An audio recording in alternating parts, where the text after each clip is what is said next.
They said it was dead. 7 engineers, $2 million in diagnostic equipment, and 37 years of combined experience. And every single one of them agreed. The car was gone.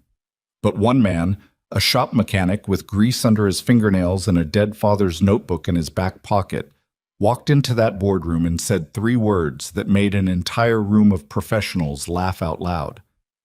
"I can fix it." What happened next didn't just save a legendary machine. It changed every life in that building, including his own.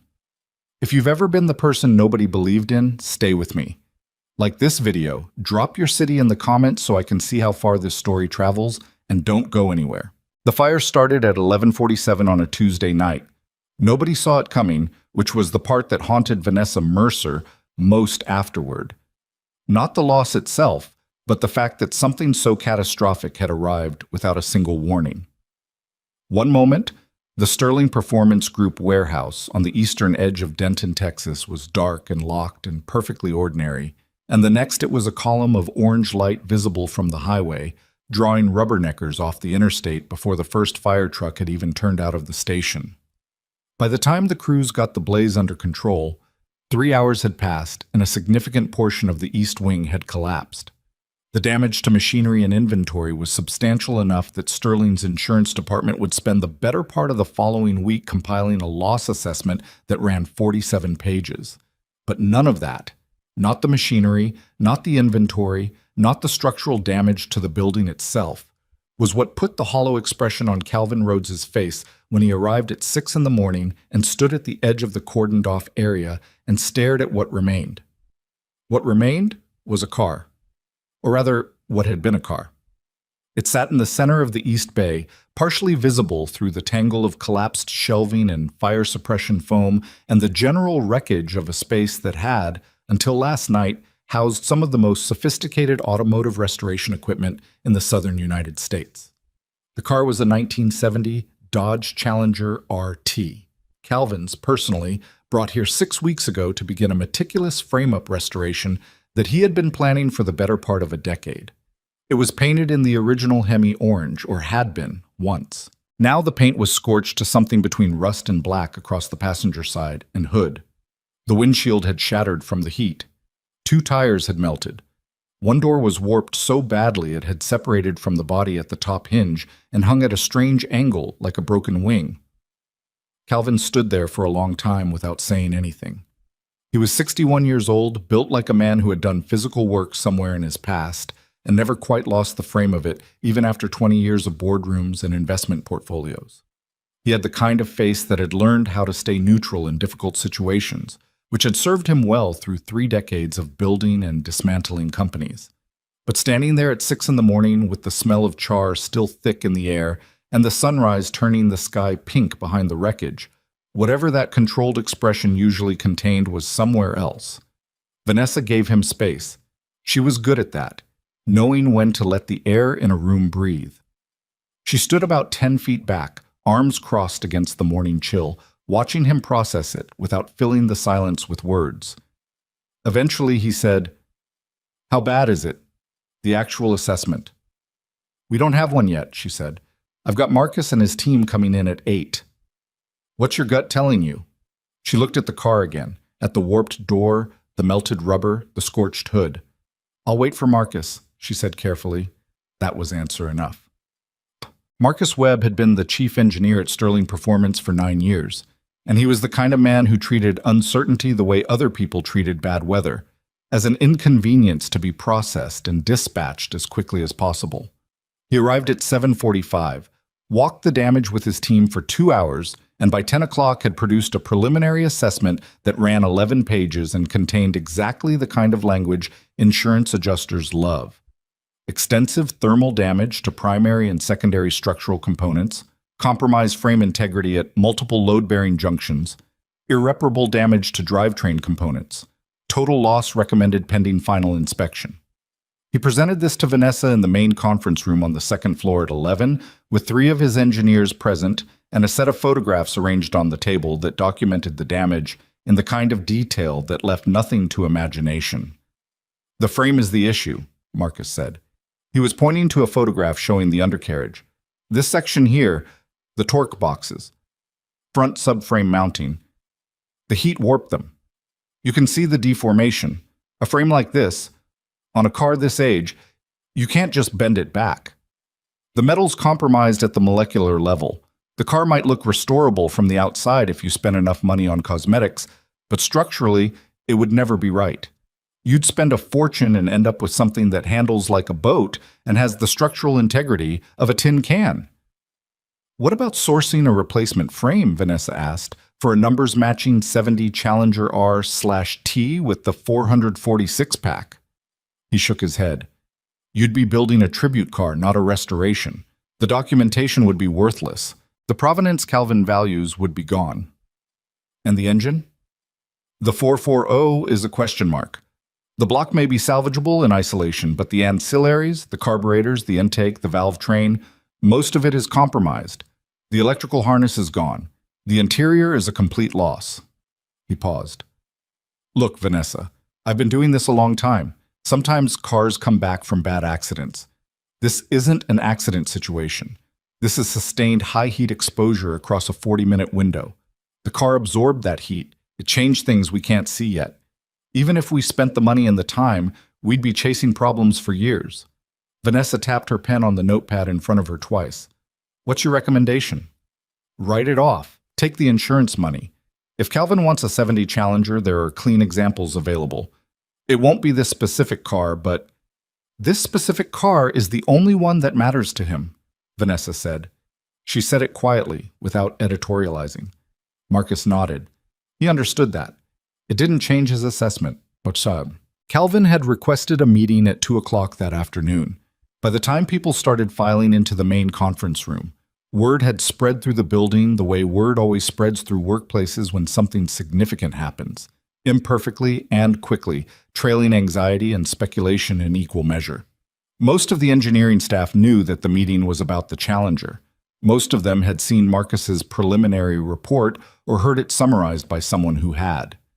The general consensus in the break room and the hallways and the workshop floor was that the car was done. The conference room held 18 people around the main table and another 6 or 8 standing along the walls. Calvin sat at the head of the table, and whatever rawness had been visible in his face that morning had been replaced by something more composed. Not cold exactly, but compressed. Like he'd taken the morning and used it to put himself back together in a way that would hold for at least the duration of this meeting. Marcus sat to Vanessa's left and walked the room through his team's findings. He did it professionally, without embellishment.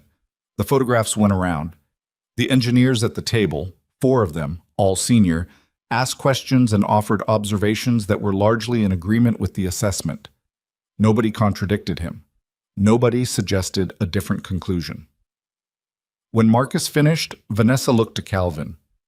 "What are your thoughts?" Calvin looked at the photograph in front of him. The scorched hood, the melted tire, the warped door hanging at that wrong angle. He was quiet for a moment. "I bought that car when I was 24 years old," he said. "Paid $800 for it. It didn't run. I didn't know how to fix it. Took me 3 years of weekends before I had it running right." He paused. "My father, he didn't have a lot to teach me. Wasn't that kind of man. But that car, those 3 years, we spent time on it. That was our time." He stopped. Nobody said anything. I'm not asking for sentiment to override good engineering judgment. I understand what Marcus is saying. Before we close the door on this, I want to make sure we've exhausted every avenue. "We have," Marcus said. Not unkindly. "I wouldn't tell you this if I wasn't certain." And that was probably where the meeting would have ended. The room had a kind of finality to it. The quiet, collective exhalation of a decision that everyone had already arrived at independently, just waiting for the words to make it official. That was when the door at the back of the room opened. Nobody noticed at first. Late arrivals to meetings at Sterling were not uncommon, and whoever it was slipped in quietly and stood near the back wall without interrupting. It was only when Marcus had finished talking and the brief heavy silence had settled that someone near the back shifted and drew enough attention for people to look. It was Ethan Brooks. He was 34 years old and had been a shop mechanic at Sterling for 2 years, assigned primarily to the preparation bays on the ground floor, where work was done on customer vehicles before they went to the engineering teams. He was not senior staff. He was not technically the sort of person who attended meetings like this one. He was wearing work pants and a Sterling Performance polo with a small grease stain near the collar that he had either not noticed or not had time to address. He had the kind of hands that told the story of the work before you got to the face, knuckles a little rough, nails cut short, a faint chemical smell underneath whatever soap he'd used. He wasn't particularly tall. He had brown hair that needed a cut and a face that was mostly unremarkable except for the eyes, which were paying attention to everything in the room at once in a way that might have read as nervous, but was actually something else entirely. Several people were looking at him now with the mild irritation of people whose meeting had just been interrupted by someone who had no obvious business being there. Vanessa said, carefully, "Ethan." "I heard about the meeting," he said. "I know I shouldn't be here." He stopped, started again. "I've been in the East Bay since this morning. I've been looking at the car." Marcus turned in his chair slightly, looking at it. "Yes, sir? We spent 2 hours this morning with the assessment team." "I know. I read the report." He said it without any challenge in it, which somehow made it land stranger than if he'd been confrontational.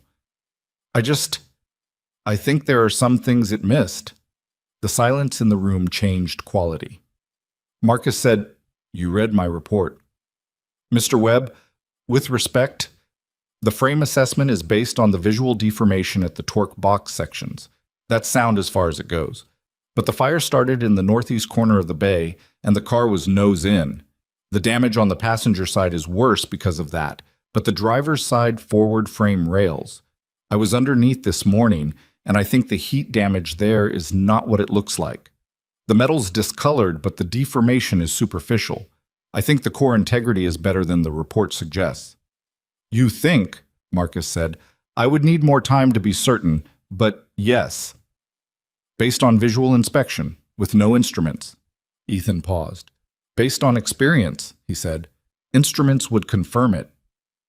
The energy in the room was the particular discomfort of a situation where someone has said something that can't be easily dismissed, but also can't be immediately verified.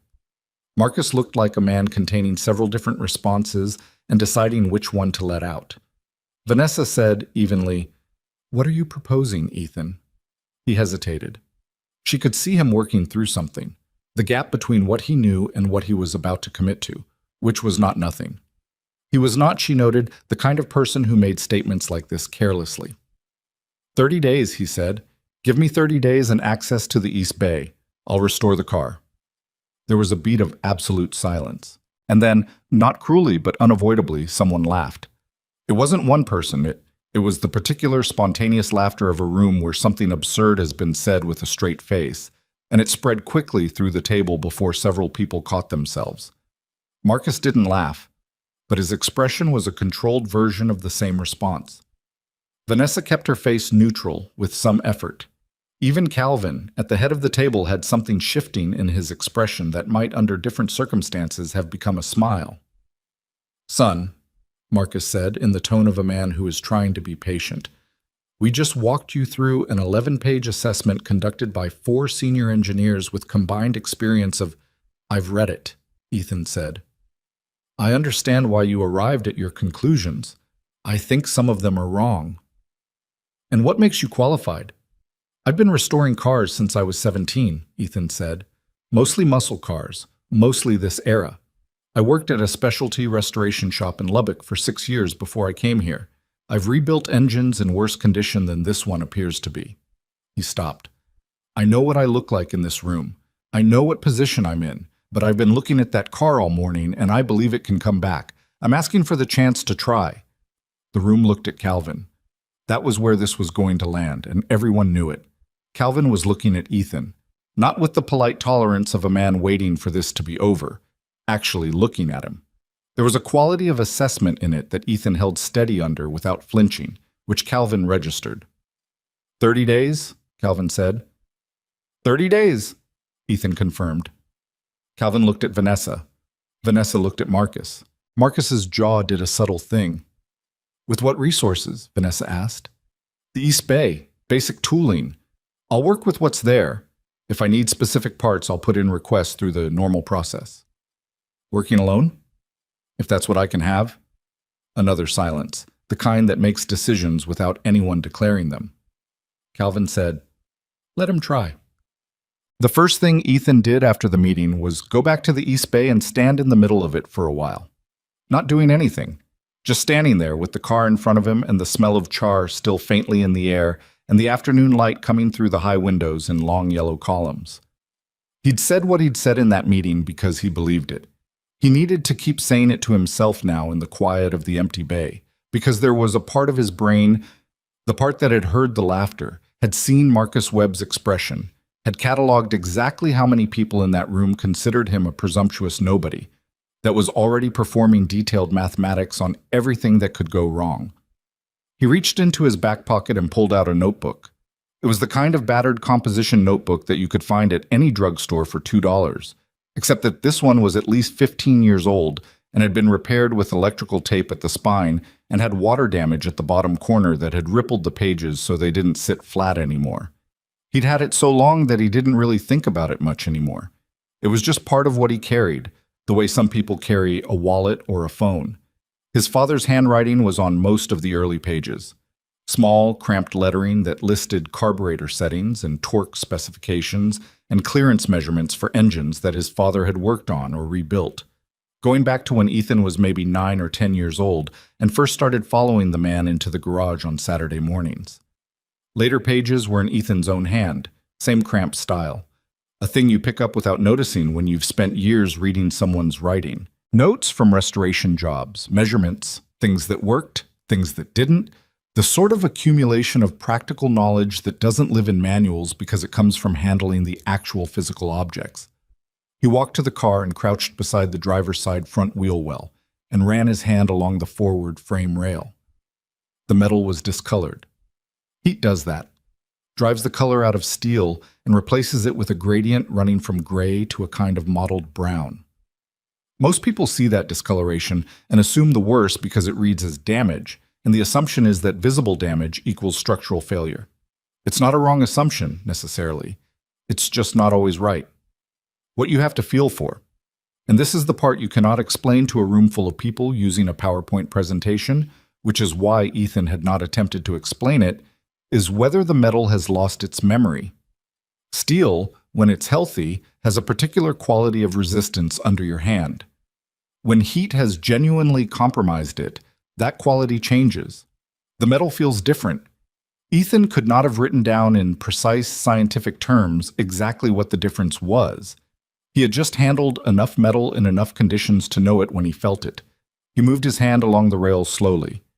Here, good. Here, still there, here. He paused.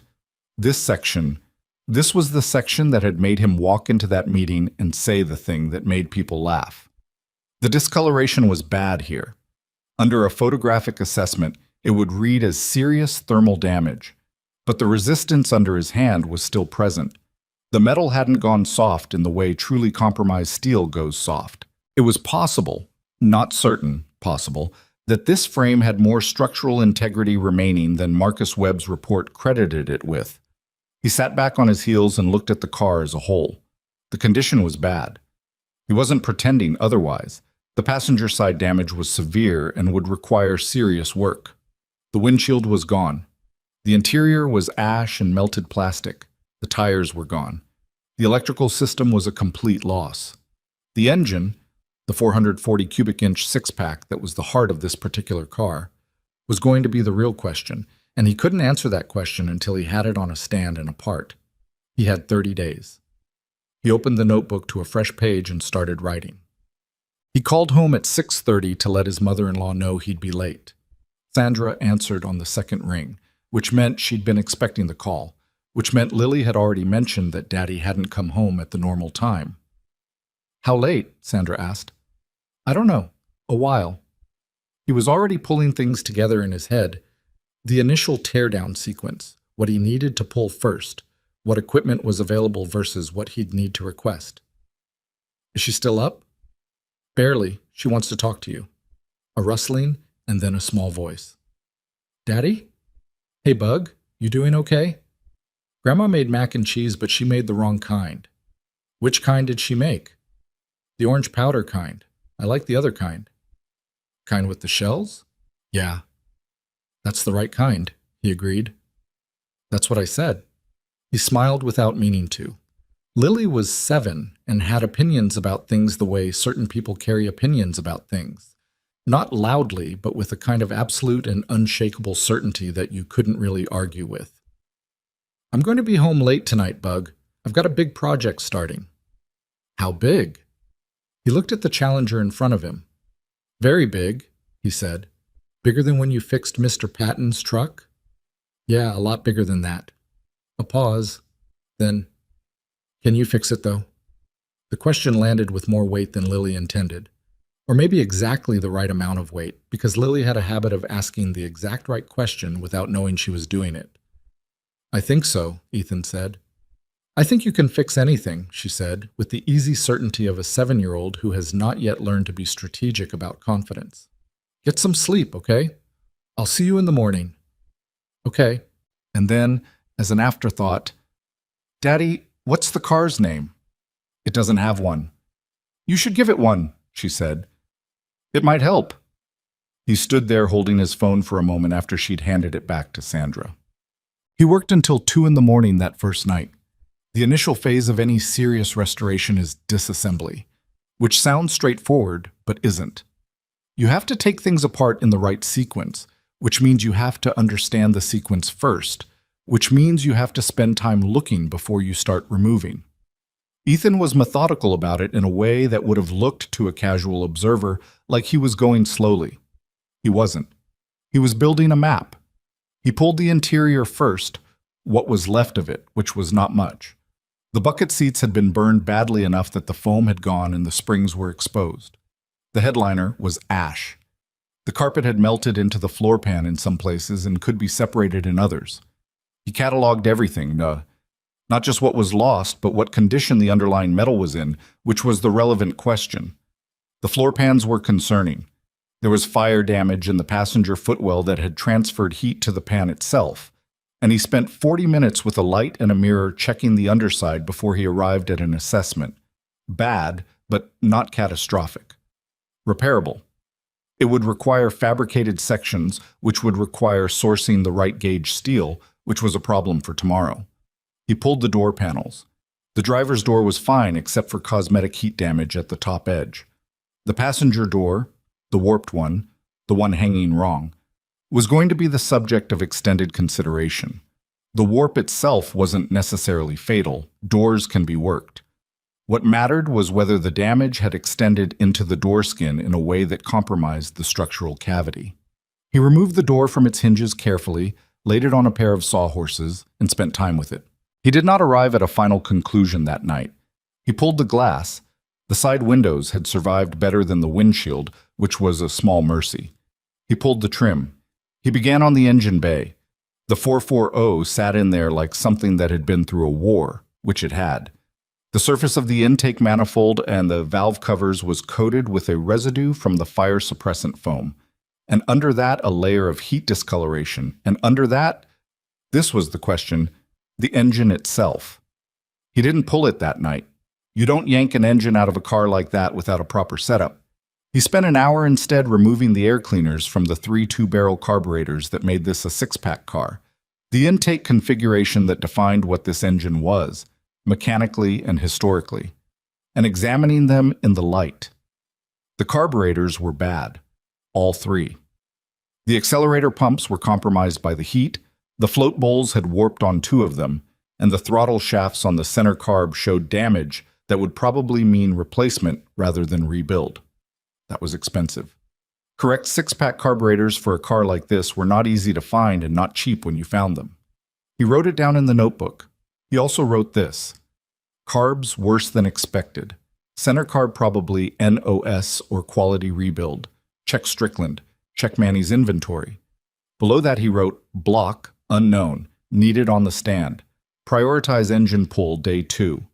Below that, after a pause, he wrote frame. Driver's side better than assessment. Passenger side needs hands-on eval. Do not conclude until you can measure.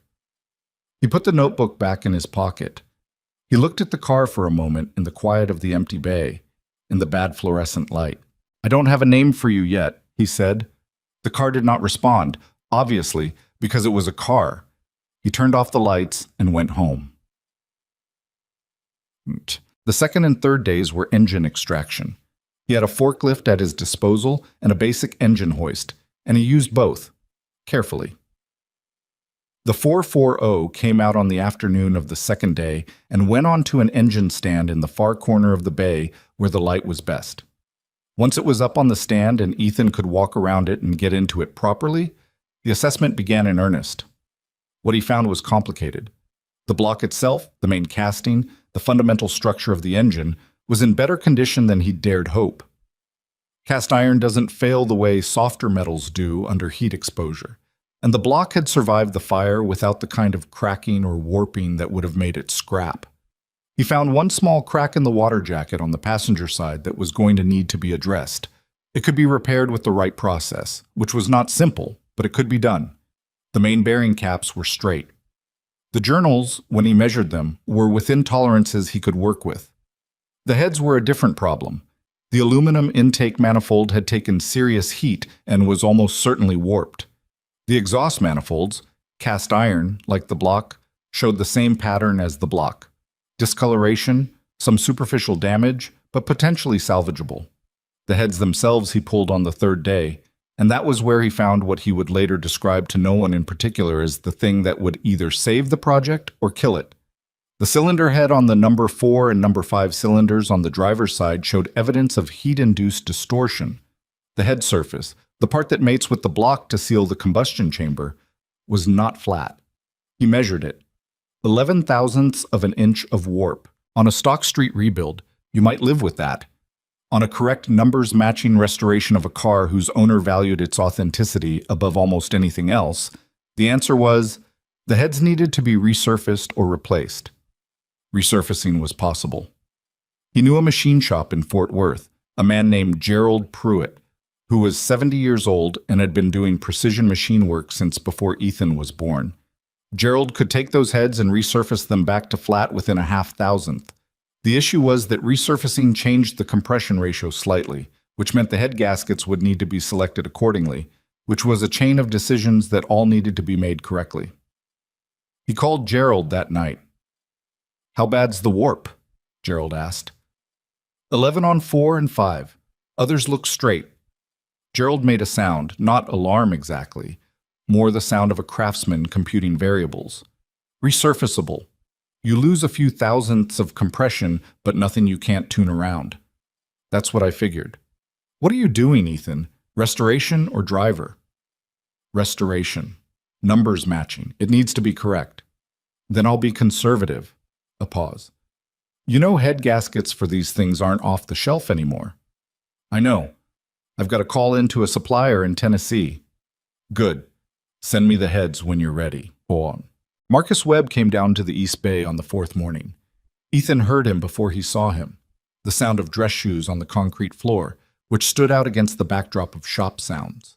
He was under the car at the time, which he did a lot of, examining the frame more carefully now that the drivetrain and most of the interior were out, and he had unobstructed access.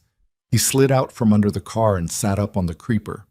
Marcus looked at the state of the bay, the disassembled engine on the stand, the cataloged parts arranged on shelving units along the wall, the notebook open on the workbench. He looked at it the way an architect might look at a building site, assessing. "How's it going?" he said. "Okay," Ethan said. "What did you find on the frame?" Ethan stood up. He moved to the driver's side and pointed. "Pull up beside me." Marcus hesitated. He was wearing clothes that were not designed for crawling around car frames, but he crouched down beside Ethan. Ethan pointed to the forward rail sections and explained what he'd been looking at. He explained the measurement he'd taken and what it suggested about the residual structural integrity. Marcus listened. His expression was hard to read. "You might be right," Marcus said finally, which cost him something. You could tell. "I'd want to see the measurement data." "It's in here." Ethan held up the notebook. Marcus looked at the notebook. the battered, taped, water-damaged composition notebook. Something moved across his face that might have been the professional discomfort of a man who uses $400 digital measuring equipment and is being shown readings transcribed in pencil in a worn notebook, set against the more complicated discomfort of a man who knows those readings might be right. "Put the measurements in the system," Marcus said. "The project management system. I want a record." "I'll do that." Marcus stood. He looked at the engine on the stand.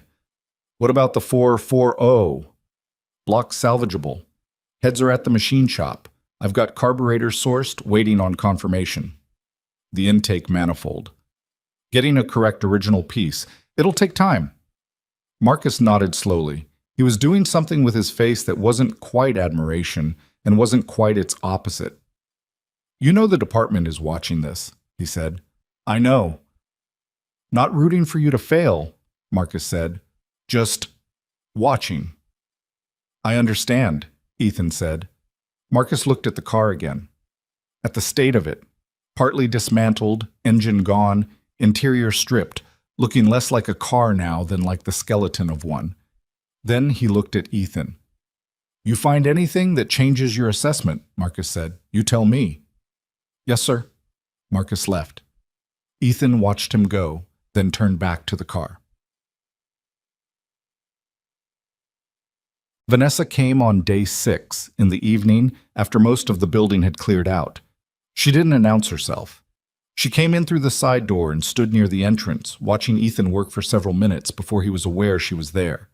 He was at the engine stand, measuring bearing clearances with a set of plastic gauge, focused in the way that makes a person forget everything outside the radius of the thing they're attending to. When he finally noticed her, he straightened up, which she waved off. "Don't stop on my account," she said. "I just wanted to see." He went back to the measurement, but he was aware of her now, in the way you're aware of someone watching you do something that matters. She moved slowly around the perimeter of the bay, looking at the cataloged parts, the notebook entries copied onto the whiteboard he'd set up on the far wall with measurements and sequences and a rough timeline. "You have a system," she said. "More or less." She came and stood on the other side of the engine stand. In different clothes, she looked less like the CEO of a performance engineering company than she usually did. She'd been here late for something else, he guessed, and had traded whatever she normally wore to meetings for something more casual. She was in her mid-40s, dark hair, with the particular combination of composure and alertness that Ethan associated with people who had learned very early that the room doesn't wait. "The frame assessment," she said. Marcus came to look at it. "I heard." A pause. "He didn't say you were wrong. He didn't say I was right either." "No." She looked at the block. "Where are the heads?"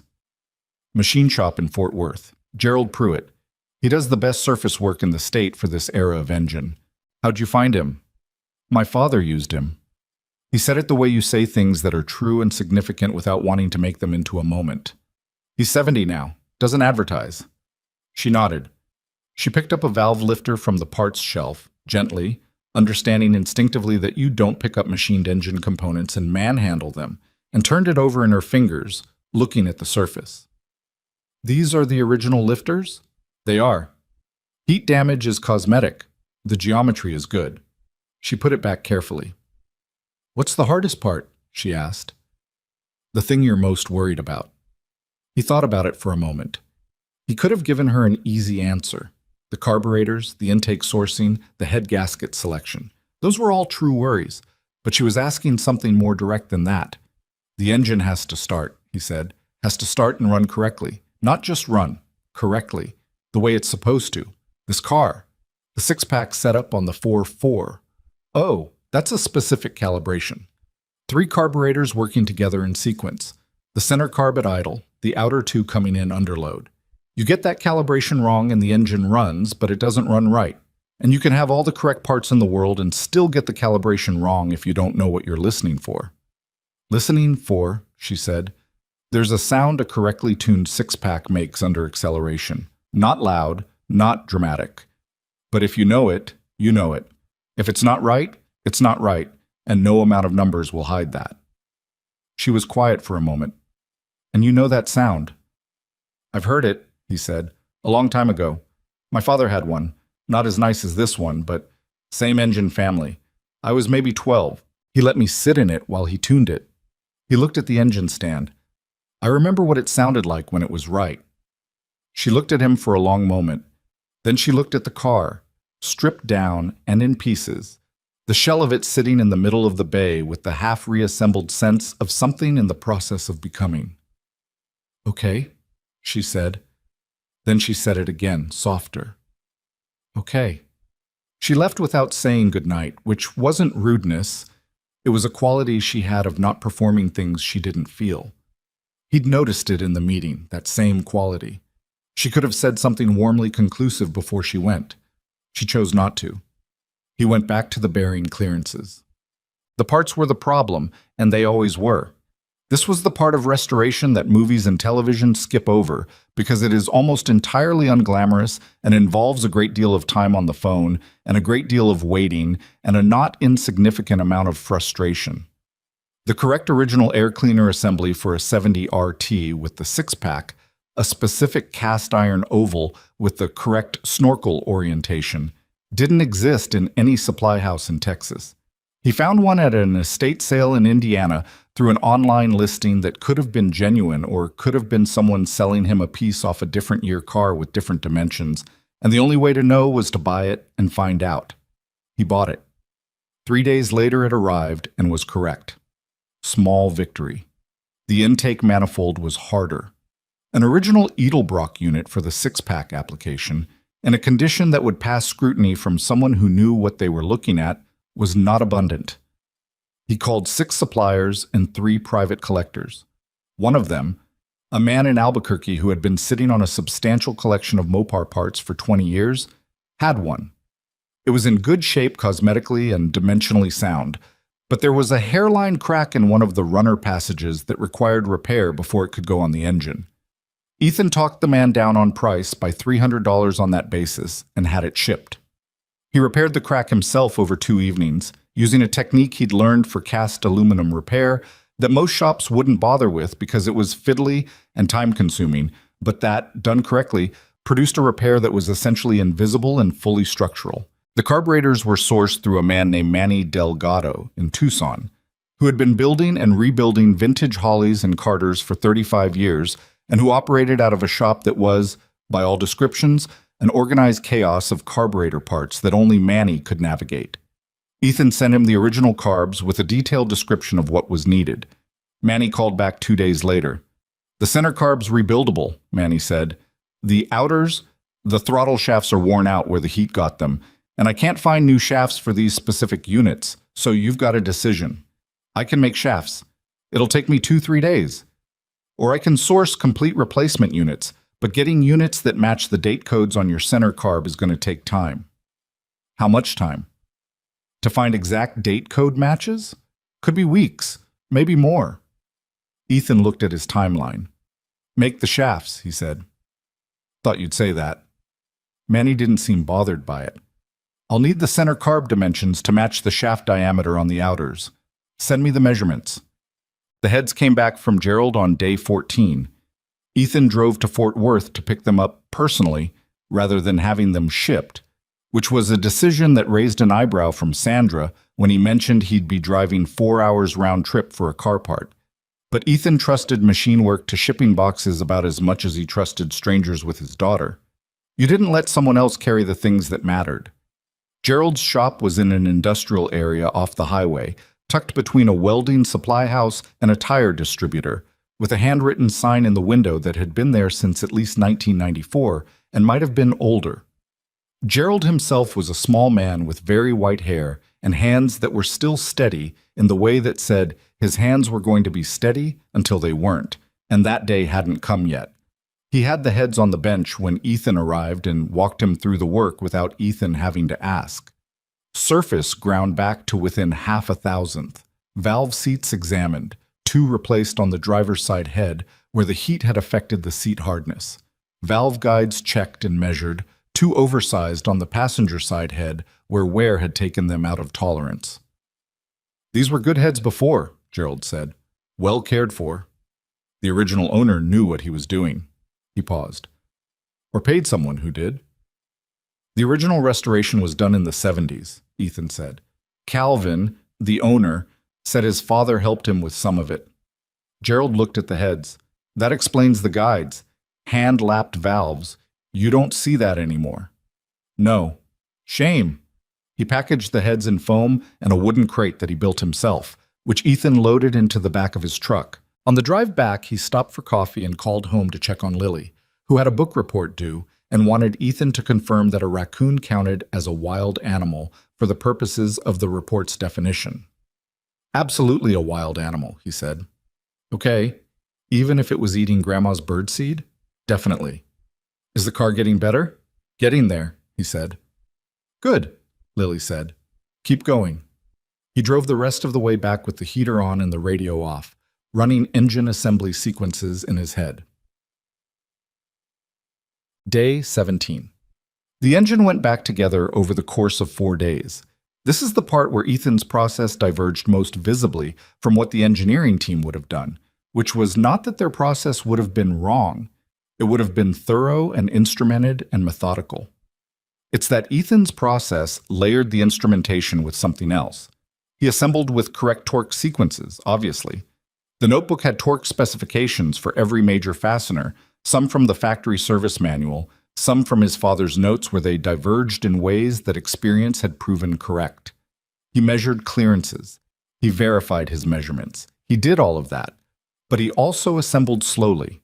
He handled each component more than necessary, in the way that is hard to justify to someone watching if they haven't done it long enough to understand. You pick up a connecting rod and feel its weight and the way it wants to settle in your hand. You run your thumb along the journal's surface. You listen when you torque a fastener because the sound tells you something about the seating. None of this is in the service manual. All of it is real. The engine was together on day 21. He looked at it on the stand and ran through the assembly in his head one more time. He did this 3 times before he was satisfied, and even then he found one thing. An external oil fitting that he wanted to replace with a new one rather than the original, because the original had a hairline fracture in the hex he hadn't noticed before. That sent him back to his parts inventory and cost him 2 hours. Calvin Rhodes appeared in the bay on day 22. He didn't say anything at first. He stood outside the East Bay entrance for a while before coming in, as if he was deciding something.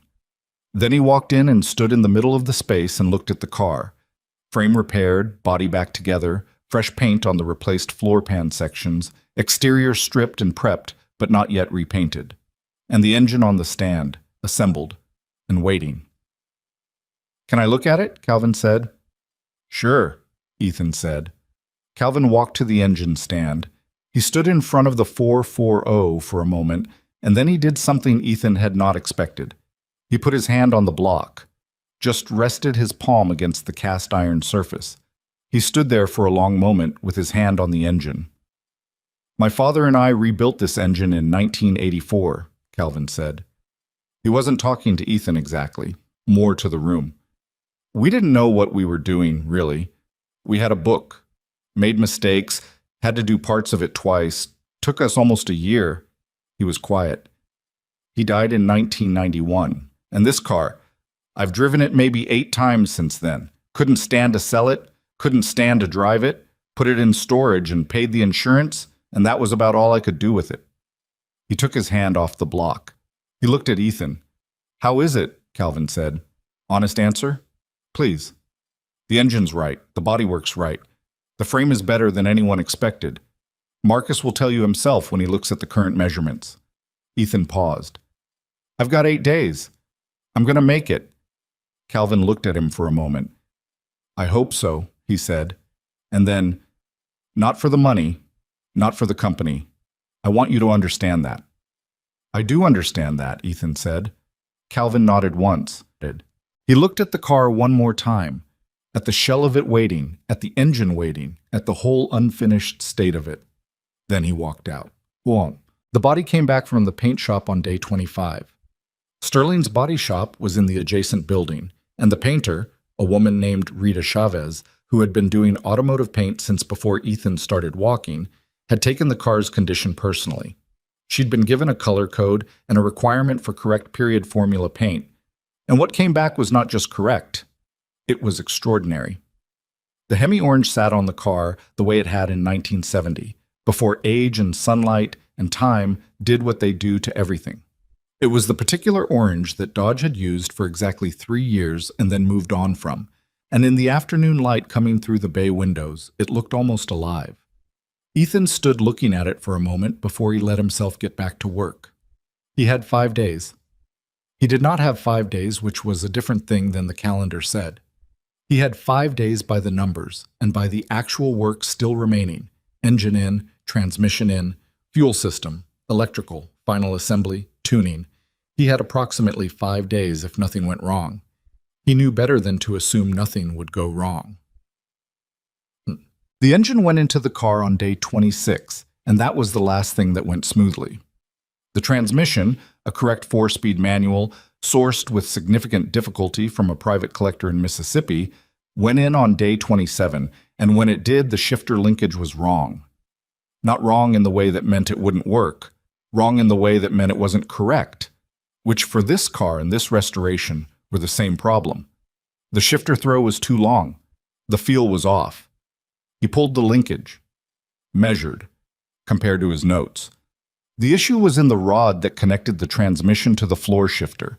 It was the right diameter and the right material, but the length was off by 1/4 inch, which was enough to change the geometry. He could not source a correct replacement rod in 2 days. He made one. He pulled a length of correct spec bar stock from the supply room, measured it against his specifications 3 times, and cut it. Then he machined the end fittings himself, using the lathe in the main shop that he had permission to use after hours. He had not used that particular lathe often enough for it to be natural to him, and he made 2 bad cuts before he made 2 good ones, and it was 2 in the morning by the time the rod was finished and installed. He drove home and slept for 3 hours.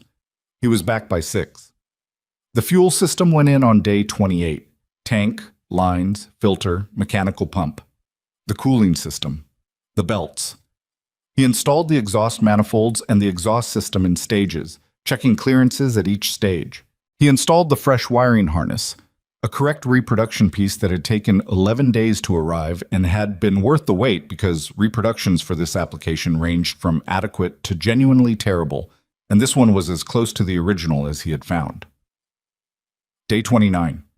He installed the distributor, set the initial timing, installed the rebuilt carburetors, Manny Delgado's work, which Ethan unwrapped from the packaging with the care he'd have given something that cost 5 times what it did, because Manny's work was the kind that reminded you that real craftsmanship existed in unglamorous forms.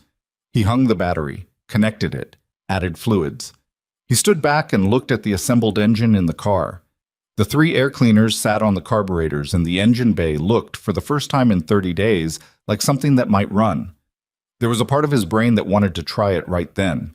That same part of his brain told him to wait, that attempting a first start on a rebuilt engine at 10 at night when he'd been working for 15 hours was asking for something to go wrong in a way he wasn't sharp enough to catch.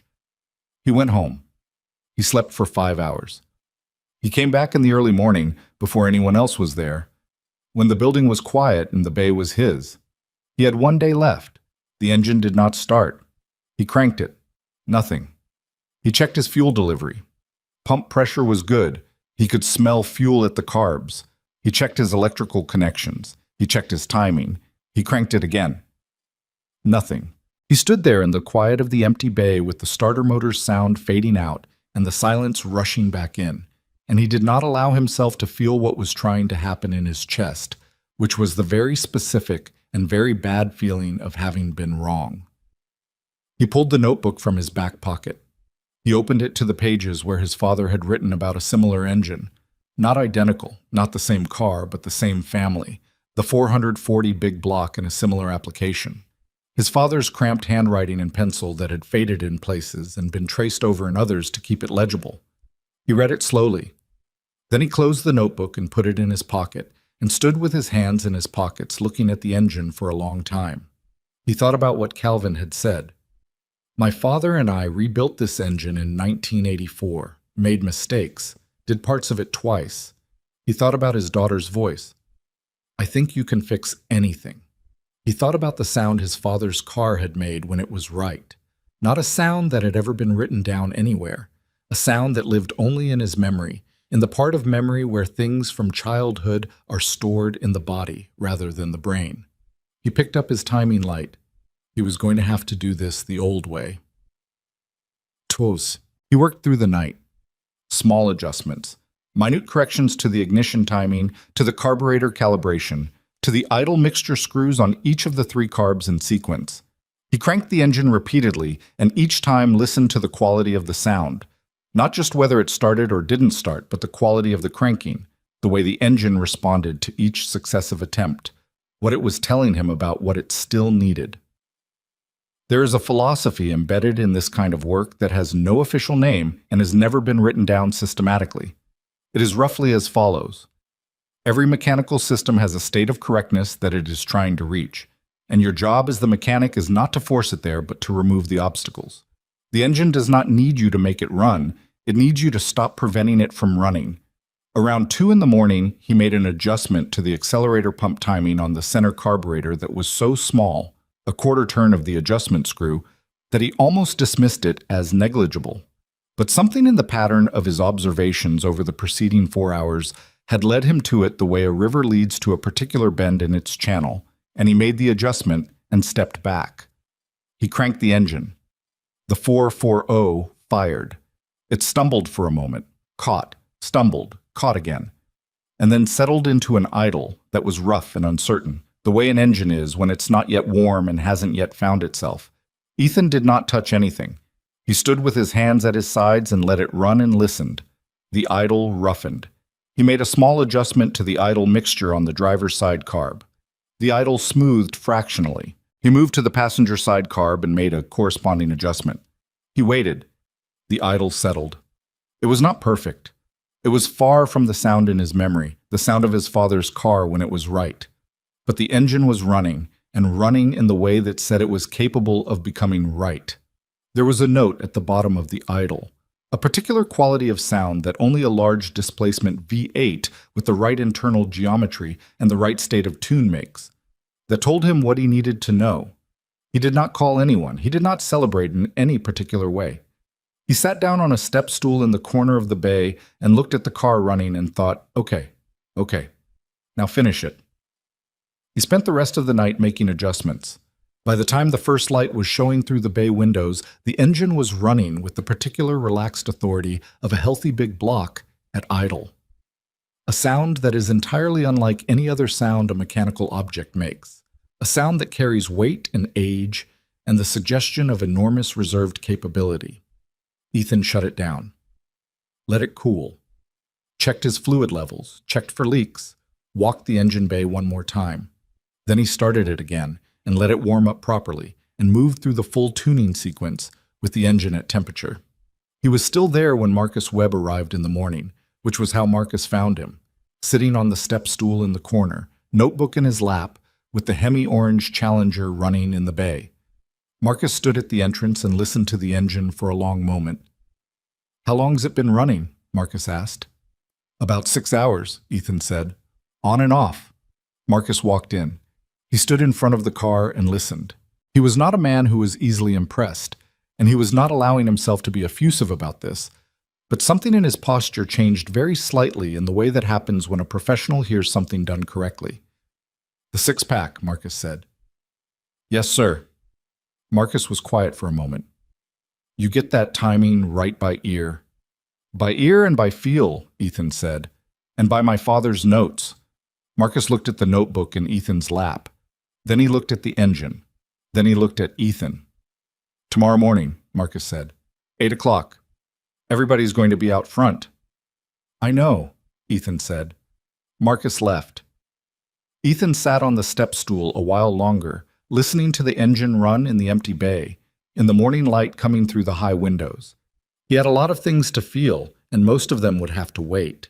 He picked up the notebook and opened it to the last entry his father had made, a small note about a 440 he'd worked on in the winter of 2003, about the particular difficulty of getting the six-pack calibration right in cold weather, about the patience it required. At the bottom of that page, in writing that had faded until it was almost invisible, his father had written, "The car knows. Listen to it. Ethan closed the notebook. He put it in his back pocket. He went back to work. The engine was still warm when Ethan finally left the bay that morning. He'd shut it down at 7:40, checked the fluid levels one last time, walked around the car twice with the kind of attention that had nothing to do with finding things wrong and everything to do with settling himself after a night that had taken more out of him than he'd anticipated. Then he'd locked the bay, driven home, showered, eaten half a bowl of cereal standing over the sink, and driven back. He was at his workbench by 9:15. This was the nature of the work at this stage. Not the dramatic all-nighter, not the single defining moment, but the 1,000 smaller things that needed doing before the car was actually finished.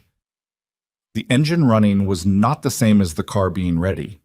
Anyone who had never done this kind of work could be forgiven for thinking otherwise. Ethan had no such confusion. He pulled his checklist from the notebook and went through it methodically. The cooling system needed to be bled properly.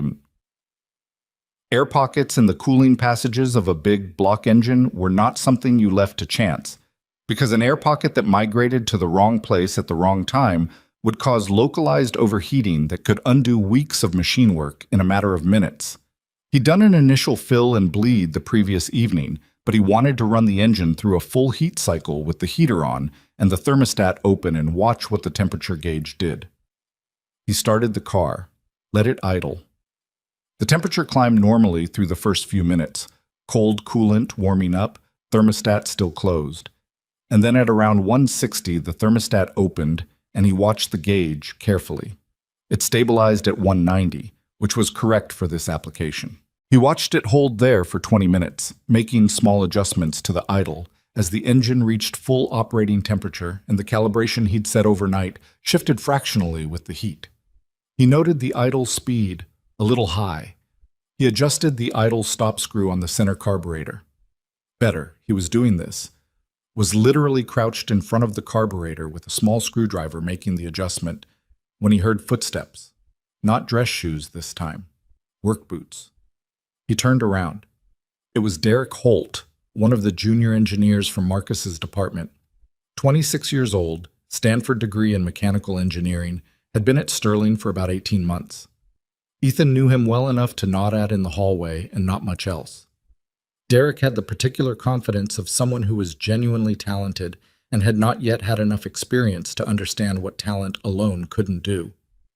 He was standing at the bay entrance with his hands in his pockets, looking at the car, looking at the engine running. His expression was doing something complicated. "Is that the original engine?" Derek asked. "Yes," Ethan said. Derek walked in slowly. He stood to the side of the car and listened to it idle. He didn't say anything for a moment, which was not what Ethan expected from him. "The report said the block was probably compromised," Derek said. "The report was working from visual assessment." "I know." A pause. "I wrote part of the report." Ethan looked at him. Derek was looking at the engine, not at Ethan, with the expression of someone who is revising something in real time. "The torque box section," Derek said. "I assessed that." "I know. You were working from the photographs." "Yeah." He was quiet. "Marcus told me about your frame measurements, the driver's side forward rails." "What did he say?" "Said they were better than what we reported." Derek finally looked at Ethan. He didn't seem happy about it. "He doesn't need to be happy about it," Ethan said. "He just needs to know it." Derek was quiet for a moment, watching the engine idle. There was something working in him, some adjustment being made that was taking more effort than the technical question warranted. "How did you know?" Derek asked. "Without instruments." Ethan thought about how to answer that. He could feel the screwdriver still in his hand, and he was still watching the temperature gauge out of the corner of his eye, and there was part of him that wanted to give a short answer and get back to work. But something about Derek's question, the genuine quality of it, the fact that it wasn't challenging him but actually asking, made him take a moment. "You know how metal sounds when you tap it?" Ethan said. "Depending on what's under it." Derek nodded. Every engineer knew that, at least in theory. It's like that, but with your hands. After you've done it long enough, you start to feel things in the metal that don't show up until later in more precise measurements. It's not mystical. It's just pattern recognition that lives in your hands instead of your head. He paused. The instruments confirm it. They don't replace the initial read. Derek looked at the engine for a moment. I've never worked on a car this old, he said. The old stuff. I know the theory, but I don't have the hands for it. Theory's not nothing, Ethan said. No, Derek said, but it's not everything either. He said it like a man who was conceding something he'd been privately disputing with himself for a while. He left shortly after. Ethan watched him go, then turned back to the temperature gauge. 190. Holding steady. He reached in and made the idle adjustment. On day 10, Vanessa called him into her office. This was sufficiently unusual. She hadn't summoned him to her office. She'd come to the bay. That he spent the elevator ride up trying to determine what he'd done wrong. He couldn't identify anything. That did not particularly comfort him. Her office was on the 3rd floor and had a window that looked out over the main yard, where you could see the parking lot and the corner of the east wing that had been damaged in the fire. The repair work on the building itself was moving faster than the car. Contractors had been through twice already, and the collapsed section of the roof was already framed back in. She was on the phone when he knocked. She waved him in, held up a finger. He stood near the door and didn't look at her desk or her papers or any of the surfaces in the room with the particular care of someone who has grown up knowing that other people's things were not his business. She finished the call. Set the phone down. Sit, she said. He sat. She looked at him for a moment with the particular quality of attention she had that made him feel like she was running through several versions of this conversation before she started it. I need to ask you something, she said. And I need you to be honest with me, not professionally honest, actually honest. Okay, he said. Day 1, in the conference room, when you said 30 days. She paused. Were you certain or were you hoping? He considered the question seriously. Both, he said. She looked at him. Explain that. I was certain enough to say it. I wasn't certain enough to not be scared saying it. He paused. I'd looked at the car for a few hours. I had a read on the frame that I believed, but I hadn't gotten into the engine yet, hadn't done real assessment on the body damage. So, certain in the way that I knew there was a real chance. Not certain in the way that I'd have bet my daughter's future on it. Not at that point. She was quiet for a moment. What would you bet on it now? He thought about the engine idling in the bay, the temperature holding at 190, the bearing clearances he'd measured and remeasured, the heads that Gerald Pruitt had given back to him better than they'd gone in. More, he said. She nodded once. She seemed to accept this as the full and actual answer, which it was. I'm going to be honest with you too, she said. When you came into that meeting, my first response was to want you out of it, not because I thought you were wrong. I didn't know enough at that point to have an opinion about the technical question. I wanted you out because of what it would do to the dynamic if you were wrong. If we gave you 30 days and it failed, that's a problem I'd have to manage. I would rather have had a clean decision and moved on. Ethan said nothing. What changed my mind, she said, was that you didn't try to impress anyone. You said what you thought was true. You acknowledged that you couldn't be completely certain, and you asked for the chance to prove it. That's rarer than it should be, she paused. I also noticed you didn't ask for anything extra. No extra staff, no budget request beyond what the parts would cost, no special accommodations. I didn't need extra staff, he said, and I didn't want the overhead. The overhead. More people means more explaining. More explaining means more time not working on the car. He said it simply, not as a complaint about the engineering team or an assertion of superiority, just as a fact about how he worked. She looked at him for a moment with an expression that was somewhere between professional appraisal and something more personal, and then she seemed to make a decision and set it aside. What do you need for the next 2 weeks, she said. I've got a fuel system concern I want to resolve before I do any road testing. The tank was cleaned and sealed, but I want to pull the sending unit and inspect it before I trust the gauge. And I want to go through the brake system again. The master cylinder was replaced before the fire, but I don't have documentation of what was used, and I want to verify it's correct for the application. What else? The rubber. He meant the weather seals, the door seals, the windshield seal. All of the rubber components that deteriorate and are often overlooked. I want correct reproduction seals throughout. I put in the request last week. I haven't seen confirmation. She picked up her phone and typed something. "You'll have confirmation by end of day." "Thank you." She set the phone down. "Is there anything else you need that you haven't asked for?" He thought about it. There was one thing. He'd been running it around in his head for a few days, uncertain whether to raise it. "The road test," he said. "When we get there, I'd want to do it on an empty road, not the parking lot. The six-pack needs to come off idle and load the outer carburetors under real driving conditions to calibrate correctly. You can't do that in a parking lot." "Where were you thinking?" "There's a stretch of county road about 12 miles east. Light traffic, good surface, long straightaways." He paused. "I've done test drives there before with customer cars." She nodded. "Fine." He stood to go. She said, "Ethan?" He stopped. "You know what this car means to Calvin," she said. It wasn't a question. "Yes," he said. "So you understand why getting it right matters more than getting it done." "I understood that before I walked into the conference room," he said. She held his gaze for a moment. Then she nodded again, and he left. He was back in the bay by noon. The fuel system work took the better part of 2 days. He pulled the sending unit, which turned out to be a replacement that was close but not quite correct for the float height, which meant the gauge would read falsely at about a quarter tank, and sourced the correct unit from his parts contact in Tulsa. He also pulled the fuel lines at every connection point and checked them individually. 3 of the line fittings had been replaced at some point in the car's history with metric fittings that had been adapted to fit. Not wrong enough to fail, but not right either, and not right was not good enough. He replaced them. The brake system was more involved.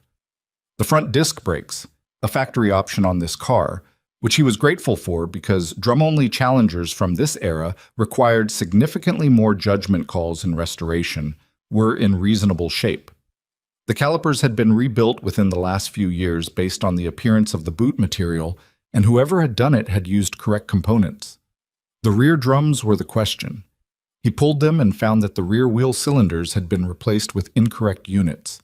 A common issue with older restorations where the shop had used what was available rather than what was specified, and nobody had noticed because the brakes worked. He ordered correct cylinders and installed them. Not because the incorrect ones were dangerous, because they were incorrect. This distinction, the gap between functional and correct, was something he found himself explaining on day 13 to Derek Holt, who had started appearing in the bay in the late afternoons with what appeared to be a genuine interest in no particular agenda. Derek wasn't in the way. That was the thing Ethan noticed first. Some people who come to watch in a shop environment are unconsciously in the way. They stand where you need to be, they ask questions at the wrong moment, they touch things they shouldn't. Derek had figured out quickly that the right place to stand was along the wall, and that the right time to ask something was when Ethan's hands were not in the middle of something. They were talking about the rear wheel cylinders. Ethan had the old ones on the bench next to the new ones, and the difference was not dramatic to look at. Same general dimensions, same function. "The originals are a different bore diameter," Ethan said, "by about 10%. That changes the hydraulic pressure distribution between the front and rear." "How much does that actually matter?" Derek asked, not defensively, genuinely asking. "On the street, under normal driving? Probably not much you'd notice. But this car had a specific brake bias from the factory, more bias to the front than most cars of this era because of the weight distribution with the big block." He picked up one of the incorrect cylinders. These pushed the bias slightly toward the rear, not enough to make the brakes unsafe, enough to change how the car feels under hard braking. And that matters for a car that... Does it even get driven hard? "Doesn't matter whether it will or won't," Ethan said. "It matters that it's right. Calvin can decide whether to drive it hard. My job is to make sure that when he does, it behaves the way it's supposed to." Derek looked at the cylinders. "When I wrote that part of the assessment, the brake systems section, I noted the wheel cylinders were replaced units and flagged it as potentially incorrect, but I put it at low priority because the system was functional." Ethan looked at him. "That was a reasonable call for an assessment under time pressure," he said, which he meant honestly. "But not a call you'd make. Not for this job. No." Derek picked up one of the original cylinders and turned it in his hands. He was doing that thing that some people did around machined metal, feeling the surfaces, understanding the object by touch as well as by sight. It was an instinct Ethan respected. My professor in school talked about the difference between good enough and correct, Derek said. He said in engineering, good enough was always good enough until it wasn't. And the only way to know when it had stopped being good enough was when something went wrong. Your professor was right, Ethan said, but you think about it differently. I think correct is always preferable to good enough if you have the choice. And a lot of times you do have the choice. It just takes longer. He set the incorrect cylinder back on the bench. Good enough is for when you have no other option. Derek nodded. He stayed another hour watching Ethan install the correct cylinders and bleed the brake system. He didn't talk much after that, which Ethan took as a sign that he was actually processing rather than waiting for the next opportunity to engage. Sandra called him on day 15. He was in the middle of fitting the windshield seal, a process that required 3 hands in ideal conditions and 2 hands plus a lot of patience in reality, when his phone buzzed in his pocket. He finished the section he was working on before he answered, which took about 4 minutes and cost him a partial thumbnail when the seal tool slipped. He looked at the missed call and called her back. The school called, Sandra said. She had a quality of voice when she was delivering information she wasn't sure how to contextualize, a careful flatness that was the opposite of her normal tone. About Lily? A girl in her class said something to her. A pause. About you? He waited. Apparently the girl's older sister works at Sterling.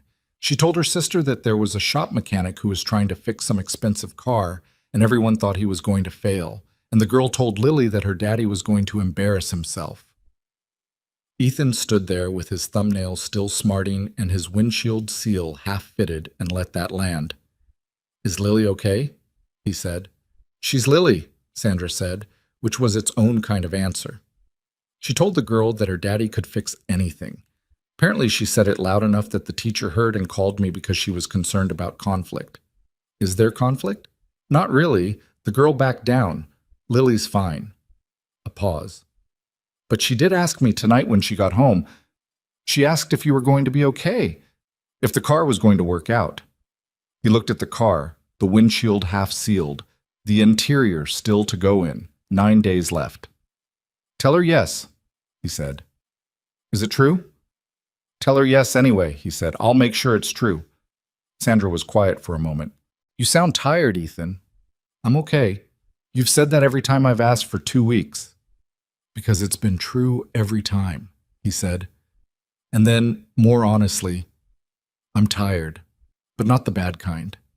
Sandra had known him long enough, had been his wife's mother long enough, had been helping him raise Lily long enough, to know the difference between the kinds of tired he described.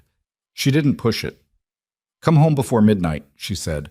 She wants to show you her book report in the morning. About the raccoon? She changed topics. Now it's about a car. He laughed. It surprised him. The sound of it in the empty bay, genuine and short. I'll be home before midnight, he said. He put the phone back in his pocket and picked up the windshield seal tool. The interior went in on days 16 and 17. This was one of the more visible parts of the restoration, which meant it was also one of the parts where mistakes were most obvious, which meant Ethan slowed down here even more than he had elsewhere. The seat upholstery had been sent to a specialist in Dallas, a woman named Carla Fuentes, who did vintage automotive interiors and who had come personally to take measurements and select the correct grain and color of vinyl before the fire had even been fully processed. Carla's work came back on day 15 and was, without exaggeration, the best interior material work Ethan had seen in years. He fitted it himself. He spent 8 hours on the driver's seat alone, not because it was complicated, but because getting the seams right on a bucket seat required care that could not be hurried. You could feel when the material was right and when it was pulling wrong, and if you installed it pulling wrong, you'd see it for the rest of the car's life every time someone sat in it. The door panels went in on day 17. The headliner, correct grain black vinyl, sourced from the same supplier as the seat material, went in on day 17 as well, late in the evening, with Derek helping to hold it in position while Ethan worked the retaining clips. Derek didn't have to be there. He was there anyway, which Ethan had stopped questioning. How do you know when the grain direction is right? Derek asked. He was holding the headliner up with both hands at a slightly awkward angle, the way someone holds something they've been asked to hold without any context for why the position matters. The grain has to run front to back, Ethan said. He was working a clip into a retaining channel near the windshield header. Factory spec. If it runs side to side, it looks wrong to anyone who knows what they're looking at. How many people know what they're looking at? In this context, Calvin does. That's enough. Derek shifted his grip slightly. Does it bother you? The level of specificity that most people wouldn't notice? No, Ethan said without having to think about it. Why not? Because I'd notice. He got the clip seated and moved to the next one. The people who care about the result don't need to know the process. That's fine, but the process still has to be right. Derek held the headliner steady and said nothing for a moment. Then, I've been in engineering meetings where we talked about what the customer would notice versus what the customer wouldn't notice. And the decision was usually based on what the customer would notice. That's a reasonable business decision, Ethan said. You don't make it that way. Different kind of work, Ethan said. He got the second clip. In a production environment, you're making decisions across thousands of units. Every compromise you make 1,000 times. The math changes. He moved to the third clip.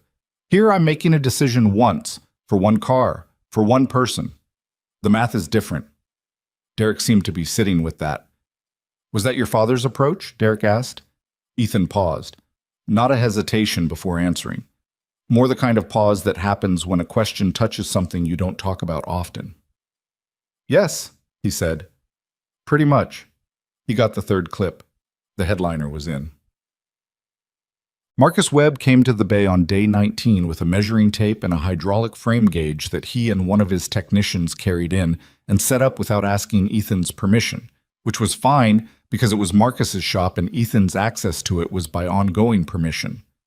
Ethan watched them set up from across the bay where he was working on fitting the correct reproduction radio, an AM unit, as delivered on the original car, into the dashboard. Marcus spent about 90 minutes under the car with the gauge and a set of specifications that Ethan recognized as factory frame geometry tolerances for this body style. He called out measurements to his technician, who recorded them. At some point, Marcus moved to a section of the driver's side forward rail and spent additional time there, the section Ethan had flagged in the first week. When Marcus came out from under the car, he stood up and stretched his back, the way men do when they've been in a crouch longer than comfortable, and walked over to where Ethan was working. Frames within spec, he said. I know, Ethan said. He was fitting the radio mounting bracket. The driver's side forward rail. Marcus paused. Your read was right. The deformation was superficial. Core integrity is sound. Yes, sir. Marcus was quiet for a moment. His technician was packing up the equipment across the bay. I want to say something, Marcus said, and I want to say it the way I mean it, not the way it might sound. Ethan set down the bracket and looked at him. The assessment we produced on day 1, Marcus said, was the correct assessment based on the information available and the methods appropriate to that stage of a post-incident evaluation. It was not wrong. It was incomplete, because completing it would have required the kind of physical engagement with the vehicle that the assessment process doesn't typically include. He stopped. Ethan waited. What I'm saying, Marcus said, is that you had information we didn't have. Not because you're better at your job. You're not an engineer, and that's not an insult. It's a job category. You had information we didn't have because you spent 6 hours physically handling the vehicle before you walked into that meeting, and we spent 2 hours conducting a structured visual assessment. The methods produced different data sets. That's fair, Ethan said. If you're open to it, I'd want to document your method, the tactile evaluation process, not to replace instrumental assessment, as a preliminary step. Ethan looked at him. This was not what he'd expected Marcus Webb to be saying to him, and he was honest enough with himself to acknowledge that he'd been underestimating the man in certain ways. I'd be open to that, Ethan said, but I don't know how well it documents. It's mostly experience. Most things are, at some level, Marcus said. He picked up one of the radio mounting screws from the tray on the bench and turned it between his fingers in a way that was unconscious, the fidgeting of a man whose hands are always more comfortable with something in them. I came up doing prototype assembly. Before the degree, before any of this. 7 years on the floor. He set the screw down. You don't forget it, but I let the role take me away from it. Ethan didn't know what to say to that, exactly. He said, "The car will be ready on time." "I know it will," Marcus said. He said it the way you say something when you've stopped requiring proof. He left with his technician and his frame gauge, and Ethan went back to the radio bracket. Sandra brought Lily to the shop on day 21. This was not planned. Ethan had not asked for it, and Sandra had not suggested it.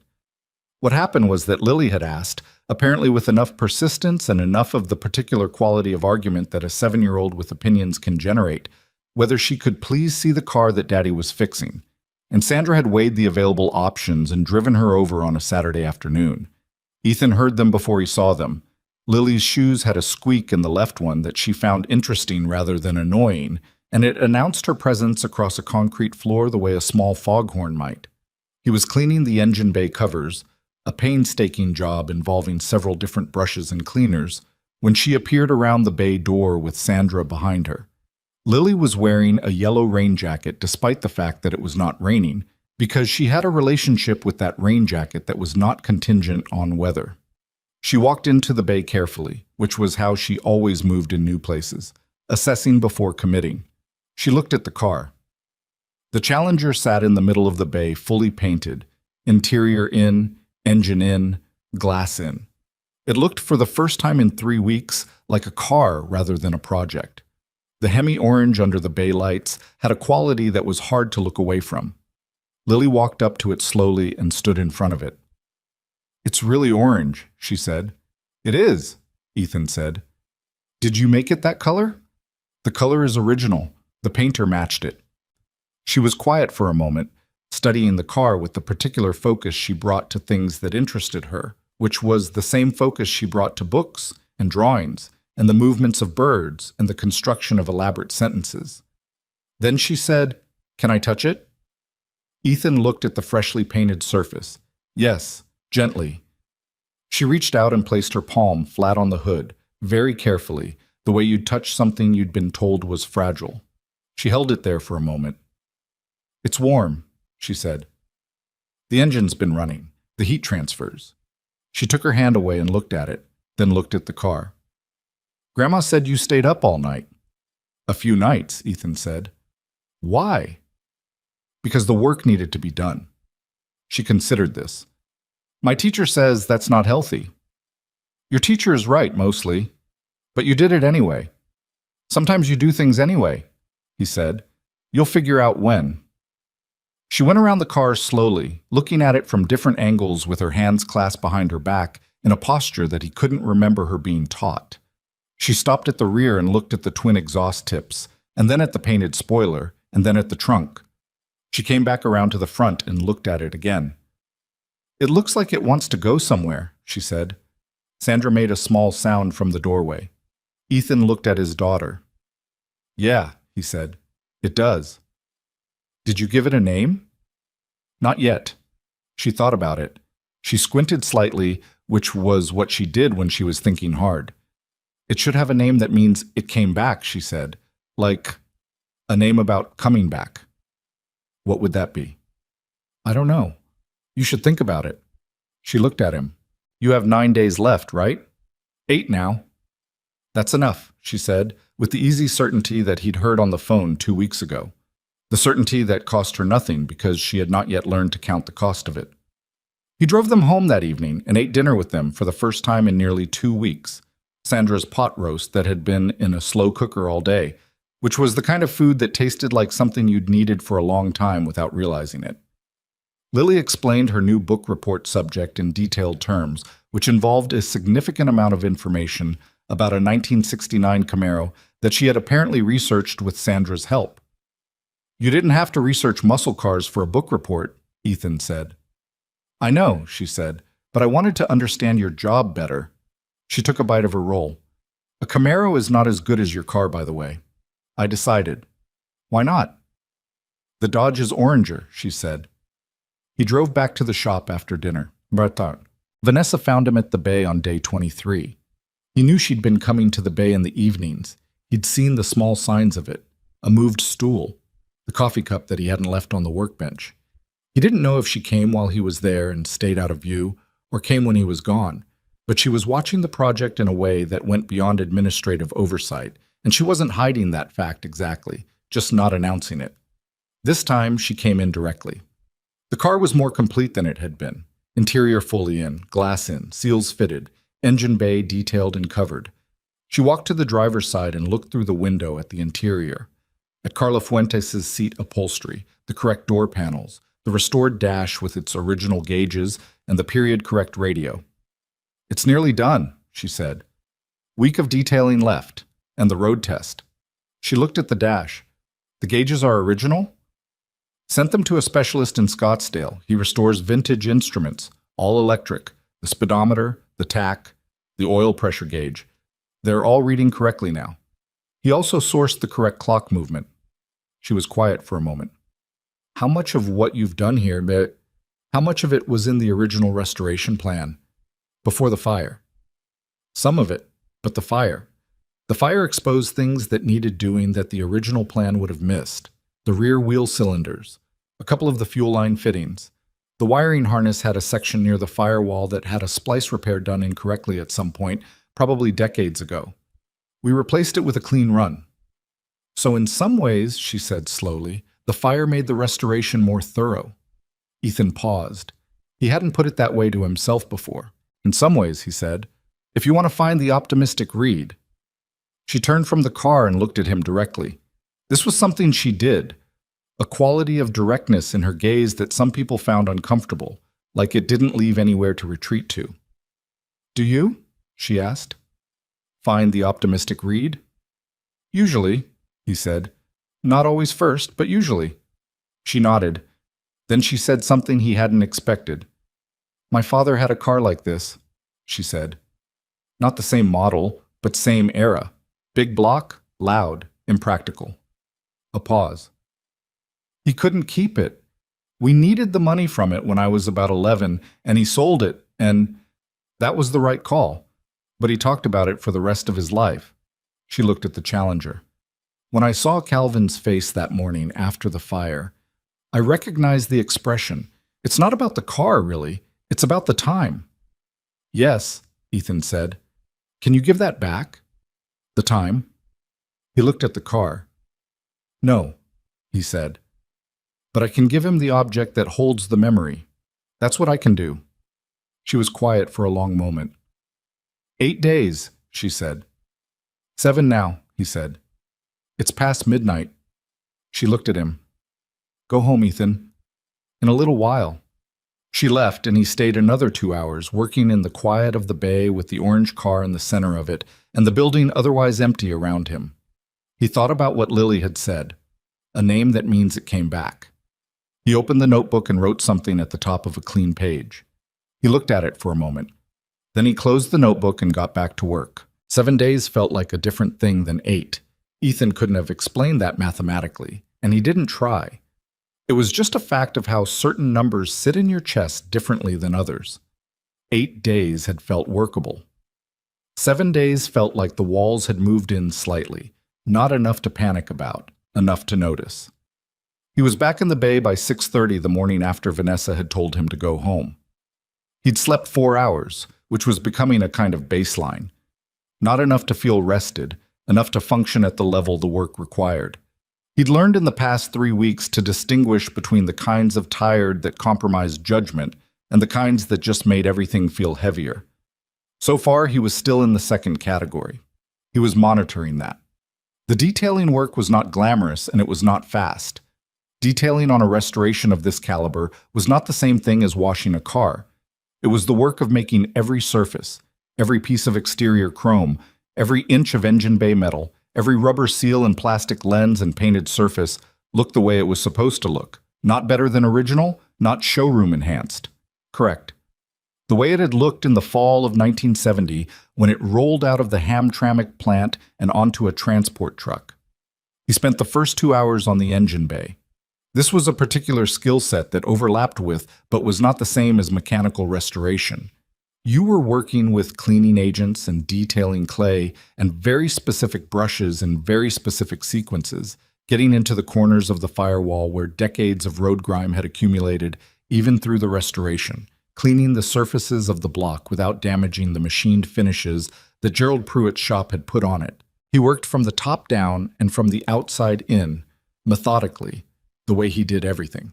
By 9 o'clock, the engine bay looked the way it was supposed to look. Not perfect.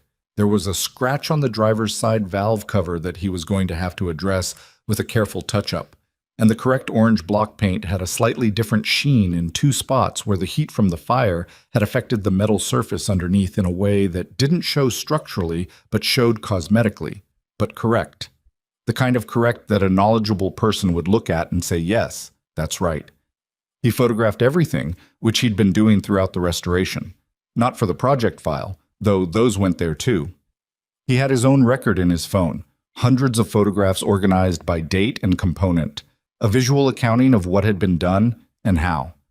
He'd been doing this on restoration since smartphones made it easy, and he'd never once regretted a photograph but had several times been grateful for one. He was on his knees working on the driver's side rocker panel when Derek appeared. "You're here early," Derek said. "Always," Ethan said. Derek sat on the step stool without being invited, which had stopped being something he asked about around day 15. He had coffee. He offered Ethan a cup, which Ethan accepted. "I've been thinking about something," Derek said. "Okay." "The carburetor calibration, the six-pack." He paused. "Can I watch the road test?" Ethan sat back and drank the coffee. "Why?" "I've never seen a correctly tuned six-pack under actual driving conditions. I've read about it. I want to hear what you described. The sound when it's right." Ethan looked at him. Derek had the expression of someone who was genuinely asking rather than positioning himself for something. "If Vanessa clears it," Ethan said. "I already asked her." "What did she say?" "She said it was your call." Ethan drank his coffee. "Fine," he said. "But you ride in the back." Derek looked at the car. "It has a back seat?" "It has something that functions as one," Ethan said. The chrome work took day 24 entirely. This was one of the most visible elements of the exterior: the bumpers front and rear, the window trim, the door handles, the exterior mirrors. And it was also one of the most unforgiving, because bad chrome work on a restoration like this was immediately visible to anyone who knew what they were looking at. The chrome had been sent out weeks earlier to a shop in Oklahoma City that specialized in vintage automotive chrome and had been delivered back on day 18. Fitting it was an exercise in patience because each piece had to be aligned precisely before any fastener was tightened, and achieving correct alignment required checking, adjusting, rechecking. Vanessa came by at 3 in the afternoon while he was fitting the rear bumper. She didn't say anything for a while. She had developed the quality of being present without demanding attention, which Ethan had noticed and appreciated without commenting on. "The chrome came back well," she said finally. "The shop in Oklahoma City does good work," he said. He was torquing the driver's side bumper bracket. "I've used them before." Personal referral again. "Yes." She was quiet for a moment. He finished the bracket and moved to the passenger side. "Ethan," she said, "I need to give you some information about tomorrow." He paused. "What about tomorrow?" "Calvin is coming. He knows it's not day 30 yet. We have 6 days left, but he wanted to see the progress. I told him you were in the final stage." "That's fine," Ethan said. "It's not just Calvin." She said it in a way that meant there was more. "He's bringing someone." Ethan waited. "His son," Vanessa said. "James. He's 32. The relationship between them is complicated. James didn't know the car existed until the fire. Calvin kept it private." She paused. "I don't fully know the dynamic. Calvin doesn't talk about it in detail. But whatever the situation is, he wanted James to see the car." Ethan thought about Calvin's hand on the block. "My father and I rebuilt this engine in 1984. He thought about what Vanessa had told him earlier, the time embedded in the object. "I understand," he said. "I wanted you to know so you weren't surprised." She looked at the bumper he was fitting. "How does it look to you, overall?" He sat back and looked at the car. Bumper half on, chrome gleaming even in the imperfect light of the bay, the hemi-orange paint, the black interior visible through the window, the engine sitting in there, quiet now, knowing what it could do. "It looks like what it is," he said. "Which is?" "A 70 Challenger RT with the 446 pack. The way it's supposed to look." He picked up his torque wrench. "Not like something that was in a fire, sus." Calvin arrived the next morning at 10 with a man who was recognizably his son in the way that sons often resemble fathers in the structure of the face while wearing the expression differently. James Rhodes was lean where Calvin was broad, and he had a quality of wariness about him that was not hostility exactly, but was the posture of someone who had learned to come to situations braced. Ethan met them at the bay door. Calvin shook his hand. James nodded. He was looking past Ethan at the car. "Let me show you where we are," Ethan said. He walked them through it the way he'd walk anyone through it, starting at the front, moving around the exterior, then opening the hood. He explained what had been done and in what sequence. He didn't editorialize, and he didn't emphasize things for effect. He just described the work. Calvin listened with his full attention. James started with his arms crossed, which was a posture Ethan recognized as not quite ready, and slowly, over the course of the walkthrough, let them come down. When they reached the engine bay, Calvin put his hand on the block again. Same gesture as before, his palm flat on the cast iron. "Gerald Pruitt resurfaced the heads," Ethan said. Calvin looked up. "The machinist in Fort Worth? You know him?" "Of him. He was the man to see 30 years ago." "Still is," Ethan said. Calvin nodded.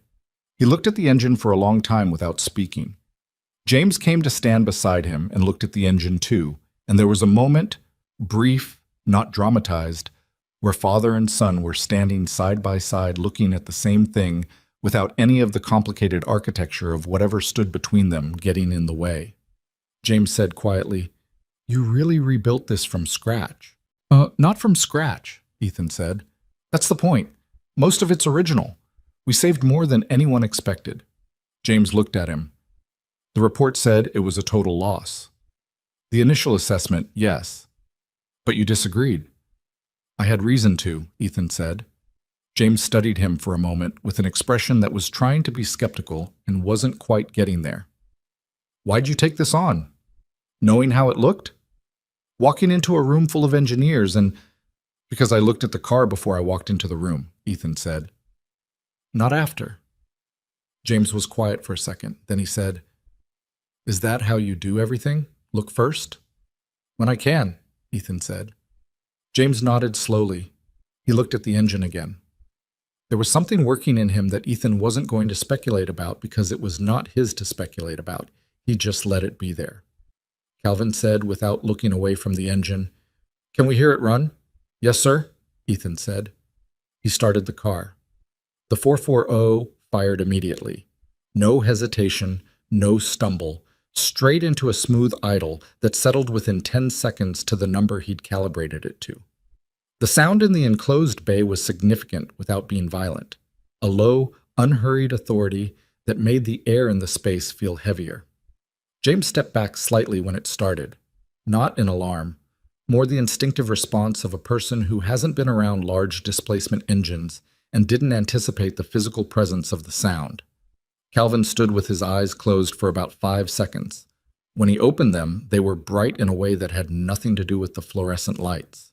Ethan shut the engine down and gave them time in the bay without following them, moving to his workbench and occupying himself with the detail work that remained on the interior, while Calvin and James walked around the car and spoke in voices too low for him to hear. He was not trying to hear. He kept his back mostly to them and let the conversation be private. After about 20 minutes, Calvin came to the workbench. "Ethan," he said. Ethan turned. "I don't have the words," Calvin said.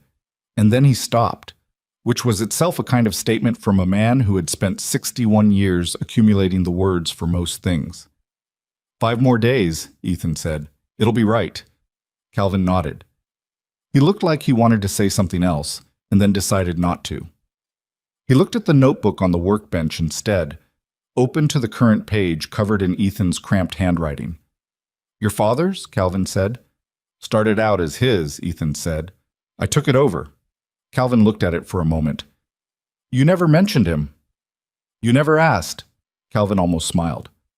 Fair enough. He looked at Ethan. Was he a mechanic? He was whatever the job required, Ethan said. Shop work mostly. He could do anything with an engine. Past tense. He died when I was 22, Ethan said. Heart attack. No warning. Calvin received this quietly. I'm sorry, he said. Thank you, Ethan said, because that was the correct response, and because he meant it.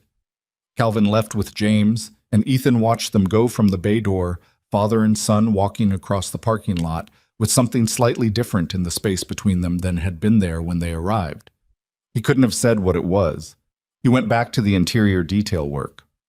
Day 26 arrived with wind and the threat of rain that never quite materialized, which was the kind of weather that made the county road 12 miles east look different than it had in the dry sunshine of the past few weeks. Ethan had planned the road test for late morning, once the pavement was fully dry after the overnight dew. He wanted clean pavement. He wanted the car's behavior to be about the car, not about moisture. He'd done his pre-road test check over 2 hours the previous evening. Fluid levels, belt tensions, tire pressures. He'd ordered correct reproduction tires that were period-appropriate in size and tread pattern, and had them mounted and balanced by a tire shop that understood why it mattered to do it correctly. Brake feel. Lights, horn. He'd taken the car up and down the parking lot twice just to feel the brake pedal and the steering before committing to a public road. Derek showed up at 9:30 in a jacket that suggested he'd taken the road test slightly more seriously than a casual observation. You're wearing that, Ethan said. Derek looked at his jacket. What's wrong with... Nothing. Get in the back. The back seat of a 1970 Challenger RT was, as Ethan had suggested, technically present. It accommodated Derek with the kind of grudging mechanical compliance that classic muscle cars extend to adult rear seat passengers, which is to say, Derek's knees were in a position they would not have chosen independently. This is fine, Derek said. You said you wanted to come, Ethan said. I stand by that decision. Ethan started the car, let it warm up for 5 minutes, then pulled out of the Sterling lot. He drove the route to the county road at low speed, feeling the car, the way the steering responded, the way the brakes modulated, the way the transmission moved through gears. He was in the habit of treating every early mile of a newly restored vehicle as diagnostic, because the first miles told you things that the shop couldn't. The car felt good, not perfect. The steering had a slight heaviness at low speed that he wanted to look at, possibly a bump steer issue that would need to be addressed with the alignment, but good, solid, like something that knew what it was. He reached the county road and turned east. The road was straight for about 1.5 miles, then bent gently left, then straight again for another 2 miles. Light traffic, 2 pickups and a farm implement passed him going west in the first half-mile, then nothing. Okay, he said, more to himself than to Derek. He held the car at 40 miles per hour, then 50. The engine was idling the center carburetor, pulling cleanly and without hesitation. He brought the speed up to 60 and held it there for half a mile. The car tracked straight and true on the flat road surface, no pull left or right. Then he put his foot down. This is the moment with a six-pack that you either get or you don't, and Ethan had been thinking about it for 26 days. Under moderate acceleration, the center 2-barrel handles the fuel supply.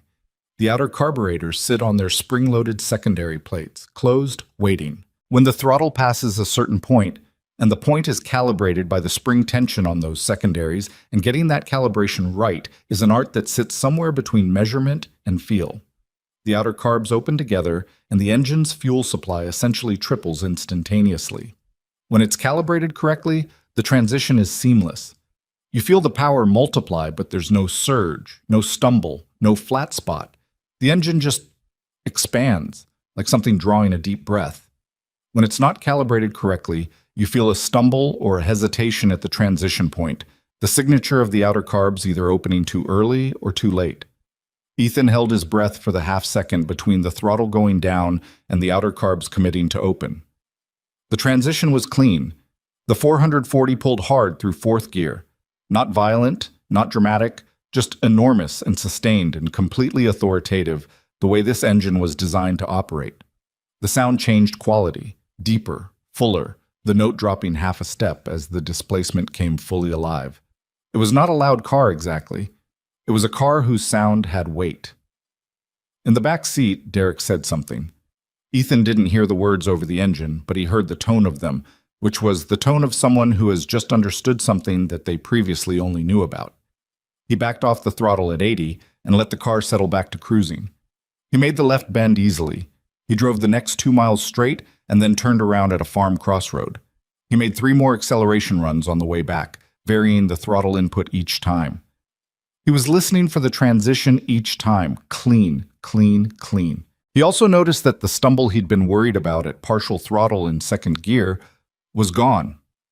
Whatever adjustment he'd made to the accelerator pump timing 2 weeks ago had resolved it, or the issue had resolved itself as the engine accumulated miles and the rings seated fully.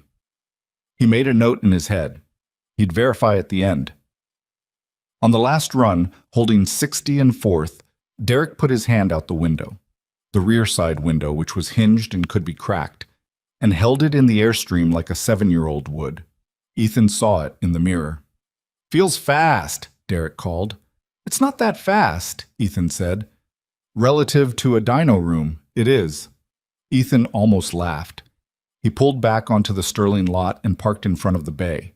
He sat for a moment with the engine at idle, listening. He revved it twice, not for theatrics, to check the throttle return and the idle stability after the return. Idle settled at 750 revolutions per minute, exactly where he'd calibrated it. He shut it off. Derek unfolded himself from the back seat with the expression of someone who has experienced something they're going to be thinking about for a while. "The sound," Derek said. "When the outer carbs open." "Yes," Ethan said. "That's what you were listening for." "That's what I was listening for." Derek stood in the parking lot and looked at the car. "That's not in any manual." "No," Ethan said. "It's not." He found the problem that afternoon. He had been doing a final systems check, going through every electrical circuit in sequence, verifying function, which was the kind of work that was necessary and dull, and occasionally revealed something you'd rather not find, when the oil pressure gauge moved. Not in the way it was supposed to move, in a different way. He was running the engine at idle, watching the gauges, when the oil pressure reading dropped by about 12 pounds for approximately 3 seconds and then returned to normal. He watched it. It happened again. Then again, about 90 seconds later. He shut the engine off. He sat in the driver's seat for a moment with his hands on the wheel and his eyes on the gauge that now read 0 because the engine was off. He was doing arithmetic that he did not like the answer to. An intermittent oil pressure fluctuation on a freshly rebuilt engine had a finite number of causes. Some of them were minor: a sending unit that was going bad, a small air pocket in the oil passages, a new filter that hadn't fully purged. Some of them were not minor at all: a bearing that was not seating correctly, an oil pump with inconsistent output, a restriction in a passage that the rebuild had not fully cleared. He got out of the car and opened the hood. He pulled the valve covers. He looked at the rocker arms and the oil passages that fed them. Everything appeared correct. He pulled the oil filter, new, correct, and looked at it. Nothing obvious. He replaced it. He started the engine again. He watched the pressure gauge for 10 minutes. Normal, normal, normal. Then, the drop. 12 pounds, 4 seconds, returned to normal. He shut it off again and sat on his step stool and looked at the engine. The thing about an intermittent problem is that it is worse than a consistent problem in a particular way. A consistent problem can be diagnosed and addressed. An intermittent problem requires you to catch it in the act. The engine was not telling him continuously what was wrong. It was only telling him occasionally, and the intervals between tellings were not regular enough to predict. He thought about the bearing clearances he'd measured during assembly. They'd been within spec. He'd measured 3 times, recorded the numbers, checked them against the standard. But within spec was a range, not a point. Bearing clearances toward the tight end of the specification ran with higher oil pressure under normal conditions. Bearing clearances toward the loose end ran with lower pressure. He'd been in the middle, as intended. But if one bearing journal, one, had a clearance slightly outside the range he'd measured, possibly due to a measurement error or a seating variation as the engine broke in, that bearing would show intermittent pressure fluctuation as the oil film at that bearing momentarily failed to maintain its hydrodynamic cushion. This was a problem he could not simply adjust away. He picked up the notebook and looked at his bearing clearance records. He went through them one by one, connecting rod bearings, main bearings, cam bearings, all recorded, all within the range he'd specified. The measurements were there in his cramped pencil handwriting, each one dated and noted. He could be wrong about the measurements. That was the honest accounting. He'd measured carefully, he'd measured multiple times, but he was human and he'd been tired for parts of the assembly process. And human measurement with plastigauge, while reliable, was subject to technique error. Or the issue could be somewhere he hadn't measured. The oil pump, a passage restriction, something else entirely. He called Gerald Pruitt. Gerald answered on the fourth ring, which meant he'd been working and had to clean his hands before picking up. A fact Ethan knew because Gerald had mentioned this once, and it was the kind of detail that stayed with him. "I've got an intermittent pressure drop on the 440, Ethan said. 12 pounds at idle, 3 to 5 seconds, returns to normal. Intervals irregular." Gerald was quiet for a moment. "How many miles on it?" "About 30 since the first start." "New oil pump?" "Rebuilt. I sourced a correct unit and had it rebuilt before installation." "Spec the pump output?" "I did. It was within range." Another pause. "Run the pressure test with a mechanical gauge," Gerald said. "Not the dash gauge. The sending unit could be misreading."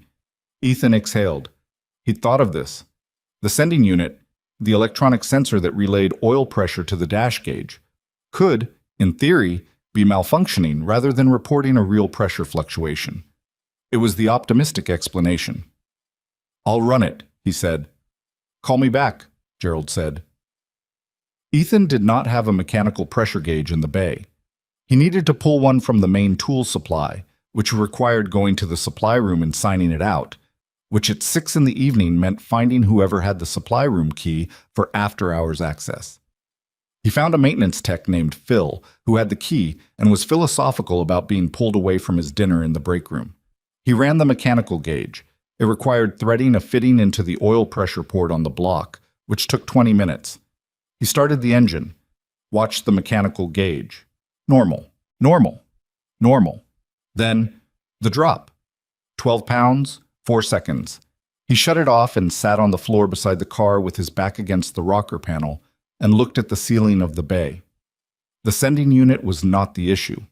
The pressure drop was real. He called Gerald back. "Real pressure," Ethan said. Gerald made a sound that wasn't quite a word. "Which cylinder bank?" "I don't know yet." "You need to know yet," Gerald said, not unkindly. "Isolate it, pull the rocker arms on the driver's side and check the oil ports at the pedestals, then passenger side." "That's going to take me however long it takes," Gerald said. "Better to know." Ethan hung up. He looked at the clock on the wall, 6:45 in the evening, 4 days until the reveal. He pulled on his gloves. He worked through the night. This was different from the previous all-nighters, which had been about quantity, covering enough ground, getting enough done. This night was about a single problem, a diagnostic chase through a freshly rebuilt engine looking for one thing that was wrong. It had a specific, focused quality of misery that was distinct from general exhaustion. He pulled the valve covers. He pulled the rocker arms on the driver's side and inspected the oil passages at each pedestal. He used a small bore scope to look into the passages where the scope would reach. He pulled the oil supply passage plug at the back of the head and ran a thin probe through it. He was looking for a restriction, a piece of casting flash, a fragment of gasket material, a manufacturing irregularity that could cause intermittent flow disruption. He found nothing on the driver's side. He moved to the passenger side. He was 3 pedestals from the front when the probe encountered resistance that it should not have encountered. He stopped. He adjusted the angle. The probe found the same resistance in the same location. He pulled the probe and got the bore scope into the passage. At the 4th passage, the one feeding the 4th cylinder's rocker arm, there was a restriction. Not a dramatic blockage. A partial one, a small fragment of casting material that had broken loose, possibly during the restoration process, possibly already present and dislodged by the heat of the fire, and had settled into the passage at an angle that partially obstructed flow. Under normal conditions, sufficient oil got through. Under the specific conditions of certain load cycles, a particular RPM range combined with a certain oil temperature, the restriction was enough to cause a pressure drop in the main gallery as the pump worked to maintain flow past the obstruction. It was, in the technical sense, a small problem. In the practical sense, it was a problem that would get worse with time and heat cycling, and if left unaddressed could eventually lead to accelerated wear on the fourth cylinder's rocker arm and ultimately to valve train damage. He looked at the restriction through the bore scope for a moment. Then he set the scope down and sat on the floor again. 4 days. He had 4 days and he had an engine that needed to come partially apart. Not completely, not back to the short block, but at minimum the passenger side head needed to come off so he could access and clear the passage from the port end. That meant undoing work he'd already done. It meant resetting the head gasket. It meant going back to Gerald for a second set of heads inspection to make sure the resurfacing had not been affected. It meant things he was not sure he had time for. He did not call anyone that night. There was no one to call at 2 a.m. who could make the decision for him. And the decision was not complicated even if it was difficult. You found a problem, you fixed the problem. That was the whole of it. The timeline was what the timeline was. He opened the notebook to a clean page and wrote out the procedure. Cylinder head removal, passenger side, passage clearing procedure. Head reinstallation. Retorque sequence, new head gasket, restart and pressure verification. He estimated the time. If he started at first light and worked without interruption, he could have the head back on by end of day. If Gerald could verify it by phone, using Ethan's measurements and bore scope photographs rather than a physical inspection, he could restart the engine by the following morning. That left 2 days for final verification and any additional issues. It was tight. It was possible. He set his alarm for 5:30 and went to his truck and slept in the cab. Marcus Webb found him at 6:15. Ethan was already inside, already had the valve cover off, already had his notes on the bench. Marcus had come in early for reasons of his own, a project deadline on a different job, and had seen the bay lights on and come to investigate. He stood at the entrance and looked at the state of the engine bay. The valve covers off, the bore scope on the bench. The notebook open with the procedure written out. "What happened?" Marcus said. Ethan told him, precisely and without editorializing. The intermittent pressure drop, the mechanical gauge confirmation, the bore scope search, the restriction in the fourth passage. Marcus listened. He walked to the bench and looked at the bore scope photographs Ethan had taken on his phone, which were not perfect quality but were clear enough. "Casting fragment," Marcus said. "That's what it looks like. Can you clear it without pulling the head?" "I've been thinking about that," Ethan said. "There's a process. Compressed air through the passage, possibly with a solvent flush, that might dislodge it. But if it moves and goes into the oil system instead of coming out the clean end, I've traded a localized restriction for a traveling contaminant." "Which is worse," Marcus said. "Potentially, yes." Marcus looked at the engine. He was doing the same arithmetic Ethan had been doing. "Pull the head," he said. "That's my call too." "Do you want help?" Ethan paused. He looked at Marcus. "You know, head R and R on a 440. "I know head R and R on most things built before 1985, Marcus said. "I told you, 7 years on the floor." He set his coffee down on the workbench. "Tell me where you want me." They pulled the passenger side head together. Marcus's technique was different from Ethan's in small ways. A different sequence for the intake manifold fasteners, a different preference for the head bolt removal order, but it was competent and it was fast, which was what mattered. Having 2 sets of experienced hands reduced the time by a third. The head came off at 8:15. Ethan got into the passage from the port end with a probe and a bore scope, and with careful manipulation and a compressed air blast from the block end, the casting fragment came free. He examined it, a piece of casting flash perhaps 4 millimeters long, irregular in shape, slightly darker than fresh cast iron, which suggested it had been there for some time and was not a result of the restoration. "That's been in there a while," Marcus said. "Since before the fire," Ethan said. "So the fire didn't cause it?" "No, the fire just disturbed it, moved it to a position where it could cause problems." Marcus looked at the fragment on the rag. Something moved through his expression. 30-year-old casting flash, he said. "That could have been in there the whole time and never caused an issue." "Or it would have caused an issue eventually," Ethan said, "when the car was being driven, if someone hadn't found it first." Marcus received this quietly. "We'd have missed it," he said. "The assessment team. We wouldn't have looked for that." Ethan didn't respond to that directly. He was already going back to the head surface, checking the machined face to ensure the removal had not compromised the surface. It hadn't, and reaching for a new head gasket from his parts stock. "Gerald needs to know about this," Ethan said. "I want to call him before we reinstall." "Call him," Marcus said. He was already laying out the head bolts in the sequence for reinstallation.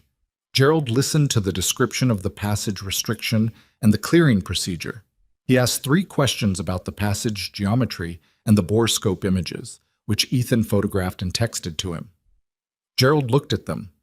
There was a silence on the phone while he did, and then said, "The bore looks clean. You cleared it completely." "That's my read too. Use a new head gasket. Torque sequence standard for that application. Run it 10 minutes, let it fully warm, shut it down, and re-torque." Gerald paused. "This is not an unusual finding on a casting of this age. You did the right thing." "Thank you, Gerald." "Let me know how it runs," Gerald said, and hung up. The head went back on. The torque sequence took 40 minutes because Ethan did it correctly, in stages, with specific attention to the cross pattern and the final torque values. Marcus held components and handed fasteners and did not offer suggestions about the sequence, which was its own form of respect. They reinstalled the valve train. They reinstalled the intake manifold, more carefully than the first time, checking the gasket seating at every port. They reinstalled the valve covers. It was noon when they started the engine. Ethan stood at the oil pressure gauge and did not move for 15 minutes. Marcus stood beside him. Normal. Normal. Normal. Normal. Normal. Normal. The idle settled at 750 revolutions per minute. The temperature climbed to 190 and held. The oil pressure gauge read 62 pounds and did not move. At 14 minutes, Ethan shut the engine off. He let it sit for 5 minutes. He started it again. He watched the gauge. Normal. He ran it for 20 minutes this time. He revved it twice through the RPM range, watching the pressure. The gauge tracked the way it was supposed to track. Higher pressure at higher RPM, settling back to idle pressure as the revs came down. No drop. He shut it off. He and Marcus stood in the quiet of the bay. "Good," Marcus said. It was a small word for what it represented. Ethan nodded.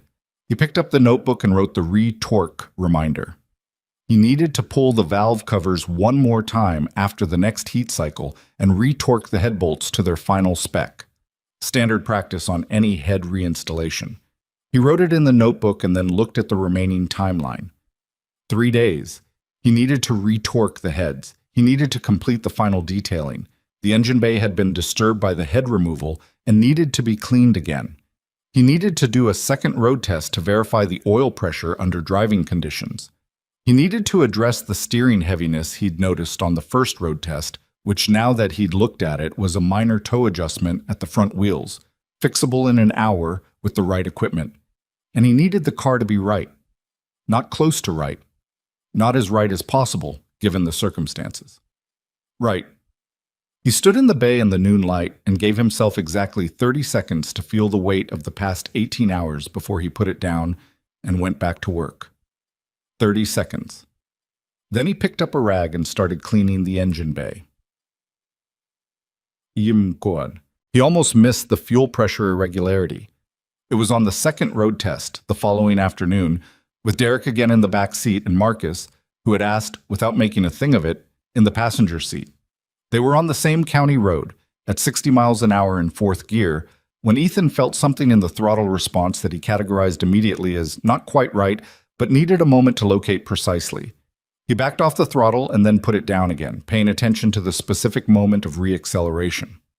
There it was. A small hesitation, such brief, half a second, at the moment of initial throttle application from light cruise. Not the transition into the outer carbs before that, at the very beginning of the throttle movement. "What is it?" Marcus said. He'd felt it too, which told Ethan it was real and not something he was manufacturing from 3 days of hypervigilance. "Accelerator pump response on the center carb," Ethan said. "Maybe fuel pressure. Maybe the pump circuit." He held his speed and put the throttle down smoothly again. Same hesitation, consistent and repeatable, which was at least better than intermittent. "Is it a problem?" Derek asked from the back. "It's not right," Ethan said, which was the answer.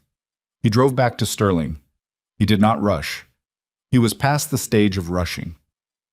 In the bay, he pulled the air cleaner from the center carburetor and looked at the accelerator pump circuit. The pump itself, the rubber diaphragm that squirts a stream of fuel into the carburetor bore on initial throttle application to prevent a lean stumble, was new. He'd installed it during the carburetor rebuild. He looked at the pump discharge nozzle. He looked at the check ball that sat below it. He pulled the check ball out and examined it. The check ball was seated slightly off-center.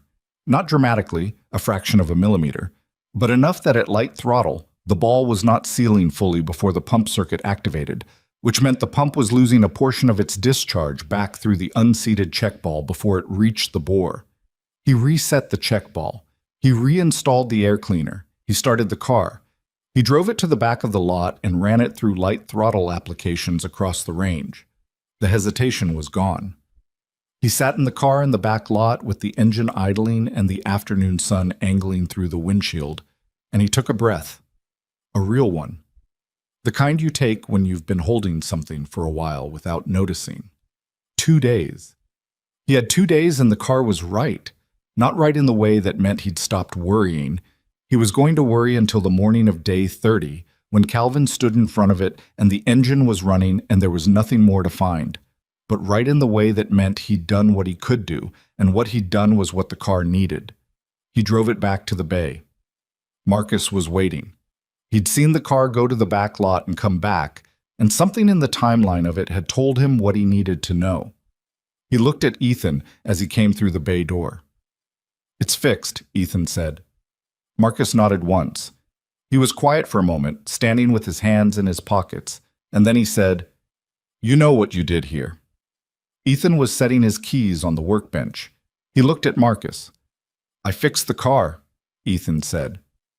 "You fixed the car," Marcus agreed. "And you found 2 problems in the rebuild that would have shown up eventually and caused real damage. Problems that a standard restoration process, a correct and professional one, might not have found." He paused. "That second road test. The fuel hesitation." "The check ball," Ethan said. "I know what it was. I'm saying you felt it." Marcus looked at him. "Not the instruments. You." Ethan didn't know what to say to that. He said, "The instruments confirmed it." "After you already knew," Marcus said. There was a silence between them that was not uncomfortable. Marcus picked up his coffee from the bench and drank it and looked at the car. The orange paint in the afternoon light had the quality it always had at that time of day. Something that went beyond color, something warmer. "Tomorrow," Marcus said. "What do you need?" "Time," Ethan said. "And quiet." "You'll have both," Marcus said. He left. Ethan turned back to the car. 1 day left. He opened the notebook to the last written page and looked at what he'd written there the night before. Not a procedure, not a measurement. A word. He'd written it after Lily had told him to give the car a name that meant it came back, and he'd been thinking about it since. And the word had arrived eventually the way words do when you stop looking for them. He looked at the word for a moment. Then he picked up a rag and started on the final detail of the engine bay, and the car sat in the fading afternoon light of the bay looking exactly like what it was, a thing that had been lost and found its way back. And Ethan worked on in the quiet, which was exactly what he needed. The last day was the quietest one. Ethan arrived at 5:40 in the morning, before the building had any people in it, before the parking lot had any cars in it besides his truck and the overnight security vehicle parked near the main entrance. He let himself into the East Bay with the key Vanessa had given him on day one and stood inside the door for a moment while his eyes adjusted to the dark. He found the light switches and turned on the bay lights one bank at a time, the way he'd done every morning for 30 days. And the Challenger came into view in the center of the space the way it always did. Gradually, in sections, orange paint catching the fluorescent light and giving it back warmer than it arrived. He stood and looked at the car for a full minute without moving. This was something he'd started doing around day 10 without consciously deciding to. Every morning, before the work began, 1 minute of just looking, not assessing, not cataloging what remained, looking at the thing as a whole. It had started as a kind of calibration, a way of keeping the complete object in view rather than getting so far into the components that you lost the sense of what you were building toward. It had become something else over time, something he didn't have a precise word for. He walked to the car and ran his hand along the driver's side door. The paint had the quality it was supposed to have, a depth to it that came from the correct formulation and the application process that Rita's team had used, not a surface impression, but something with dimension. He opened the door and sat in the driver's seat. The interior smelled the way a correctly restored car of this era should smell.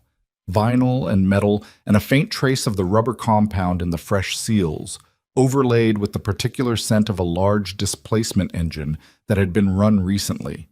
Not new, not old, correct. He sat with his hands in his lap and looked at the dash, the gauges.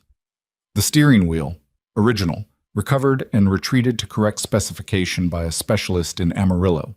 The shifter with its correct black ball and the gear shift pattern embossed in it. The radio with its single knob and its push buttons for the AM band stations that no longer existed. He thought about Calvin at 24 years old, sitting in this seat for the first time after 3 years of weekends in a garage with his father. He thought about what that must have felt like. The accumulation of work arriving finally at the thing the work had been for. The engine starting for the first time and the sound of it filling whatever space they'd been in. He thought about his own father, about Saturday mornings in a garage that smelled like motor oil and coffee and the particular sawdust his father used on spills. About the notebook passed between them in the way that knowledge passes between people who don't have many words for it, but have a great deal of time. He sat in the car for about 10 minutes. Then he got out, closed the door, and went to make coffee in the break room. He had work to do. Not much. The final detail pass on the exterior, the retorque check on the head bolts that he'd been waiting to do after the second heat cycle, a last inspection of every system. By his estimate, it would take until mid-morning, which left the rest of the day before the reveal at 9 o'clock tomorrow. He intended to use the afternoon to do nothing in particular related to the car. He had learned over the years that the final day before a reveal was the most dangerous one for unnecessary intervention. The temptation to keep adjusting, keep finding things, keep working past the point where the work was improving anything. He'd seen other restorers fall into that trap. He'd fallen into it himself once, on a '68 Camaro he'd done in Lubbock, where he'd decided on the final evening to regap the spark plugs and had introduced a misfire he then spent 2 hours chasing before realizing he'd been right the first time. He drank his coffee. He went back to the bay. The retorque took an hour and a half. He pulled both valve covers and went through the head bolt sequence on both banks, driver's side first, then passenger side, with his torque wrench set to the final specification. Most of the bolts were exactly where they should be.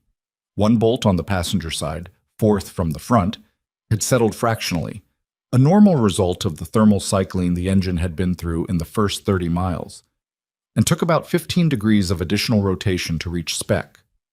He noted it in the notebook. Not because it was a problem, it wasn't, but because the notebook was a record and a record was a record. He replaced the valve covers.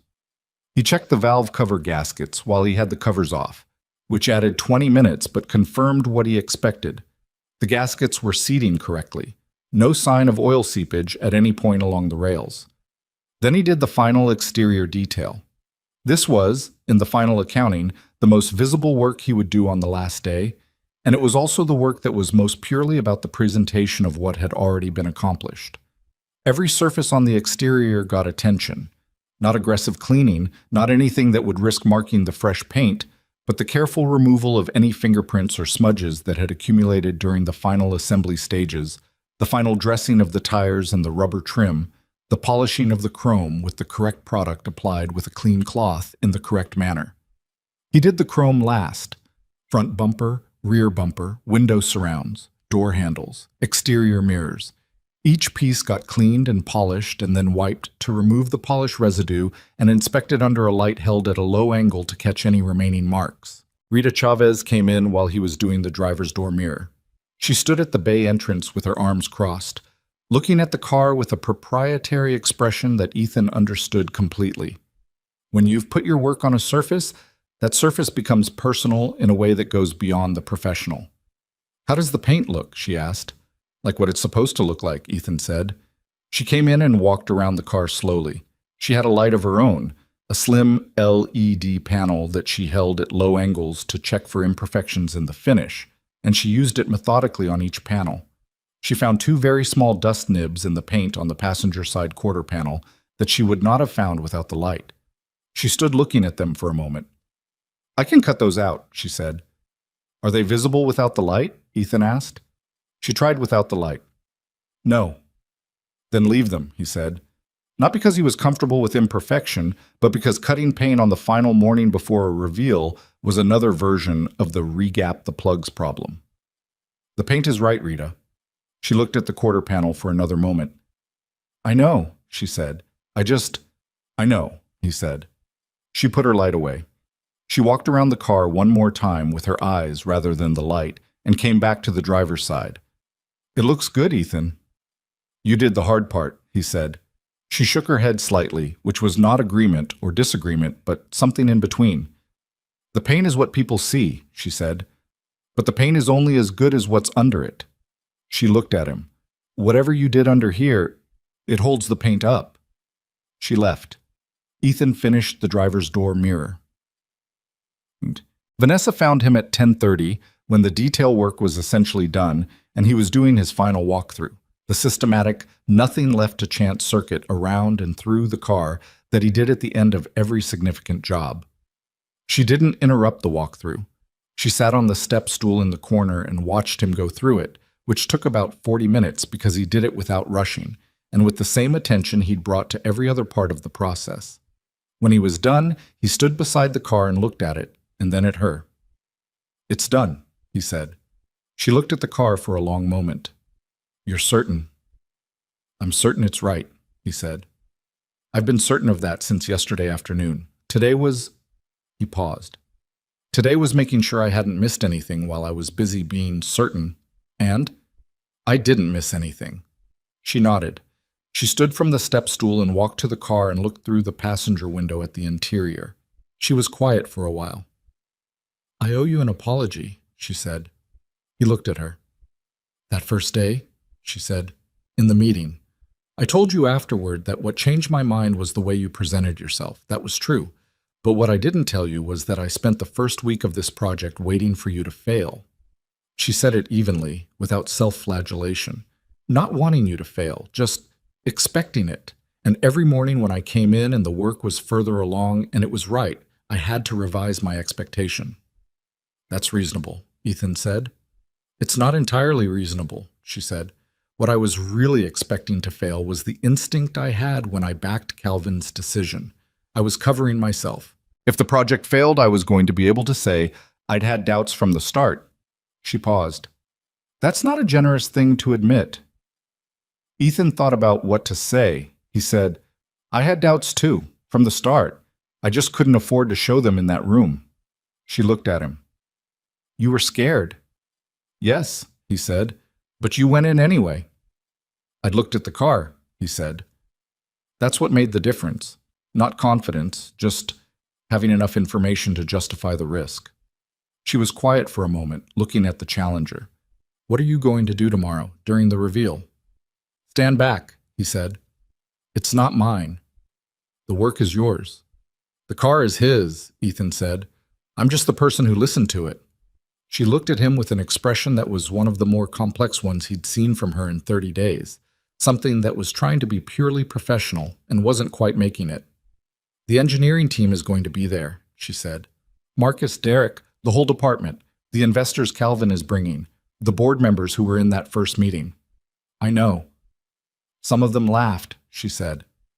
I know that too, he said. Does that... She stopped. Started again. Does it matter to you what they think tomorrow? He thought about it honestly. Some, he said. Not as much as it did on day one. On day one, the thing I was most afraid of was being laughed out of the building. By day 15, the only thing I was afraid of was not getting the car right. He looked at the challenger. The people stop mattering as much as the work. That usually happens when the work gets serious enough. Vanessa was quiet for a while after that. Then she said, I'll see you at 9 tomorrow morning. I'll be here at 6, he said. I know you will, she said. She left.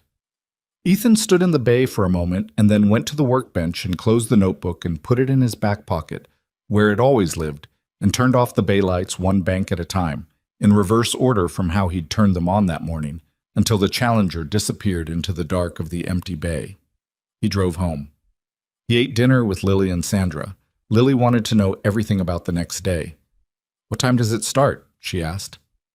9 in the morning. Are there going to be a lot of people? Some people. Are you nervous? He poured her more milk. A little. She considered this. What are you nervous about? That something will go wrong when I start it, he said, in front of everyone. She thought about this very seriously, which was how she approached most things. But you tested it, she said. You drove it. Yes. And it worked. Yes. So it'll probably work tomorrow too, she said. Probably, he said. She looked at him. Probably isn't the same as definitely. No, he said. It's not. She was quiet for a moment, eating. Then, I think definitely, she said. I think it'll definitely work. He looked at his daughter across the dinner table in the ordinary light of the kitchen, in the ordinary mess of a dinner in progress, and felt something that was too large for the space it was happening in. I think so too, he said. He slept 7 hours, which was the most he'd slept in a single stretch in 3 weeks. He was in the bay at 5:55. He turned the lights on and stood with the car and had his minute of looking and then went to make coffee. He came back. He started the car and let it idle for 20 minutes, watching every gauge on the dash from the driver's seat. Oil pressure at 62, temperature climbing normally, stabilizing at 190. Fuel pressure within range, ammeter showing correct charge. He shut it off. He walked the exterior one final time, checking the panel gaps, the chrome, the glass, the tire pressure. He checked the brake fluid level. He checked the coolant overflow. He checked the oil. Full, clean, the correct viscosity for this engine in this application. He pulled the car to the center of the bay and positioned it where it would roll out correctly when the time came. People started arriving around 8:15. He could hear them gathering outside the bay without seeing them. Voices through the walls of the building, the sound of cars in the parking lot, the particular acoustic quality of people collecting in an outdoor space. Vanessa had told him she expected 15 or 20 people, the executives and senior staff who'd been in the original meeting, the engineering team, several of Calvin's investors who'd been briefed on the project, Calvin himself, and James. At 8:45, Ethan heard the bay door on the exterior open, the large rolling door that faced the parking lot, and Vanessa stepped inside alone. She looked at the car, at him.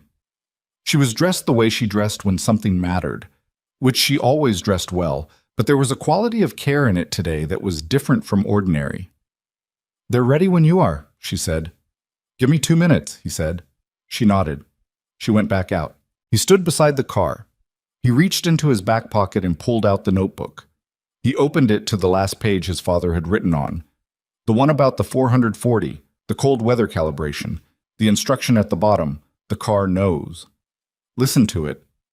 He looked at it for a moment, then he looked at the car. "Okay," he said. To the car, or to the memory of his father, or to himself. He couldn't have said precisely, and it didn't matter. "Let's go." He got in. He started the engine. The 440 fired on the first crank. No hesitation, no stumble. The idle settled at 750 revolutions per minute within 8 seconds and stayed there.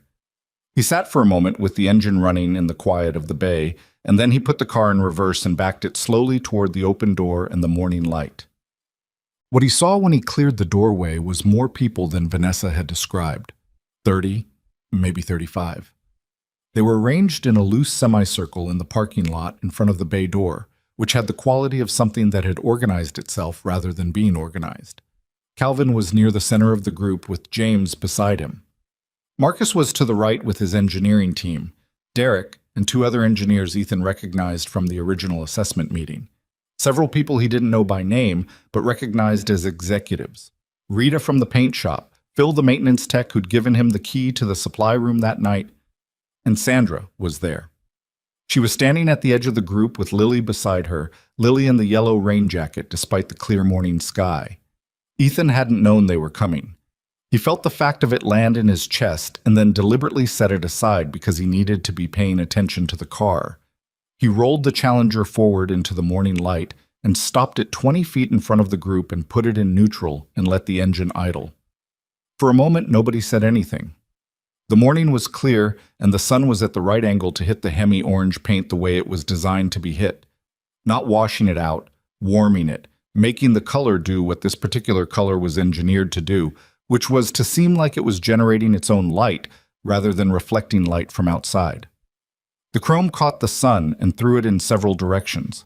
The car sat in the parking lot with the engine idling at 750 revolutions per minute and looked exactly and completely like what it was.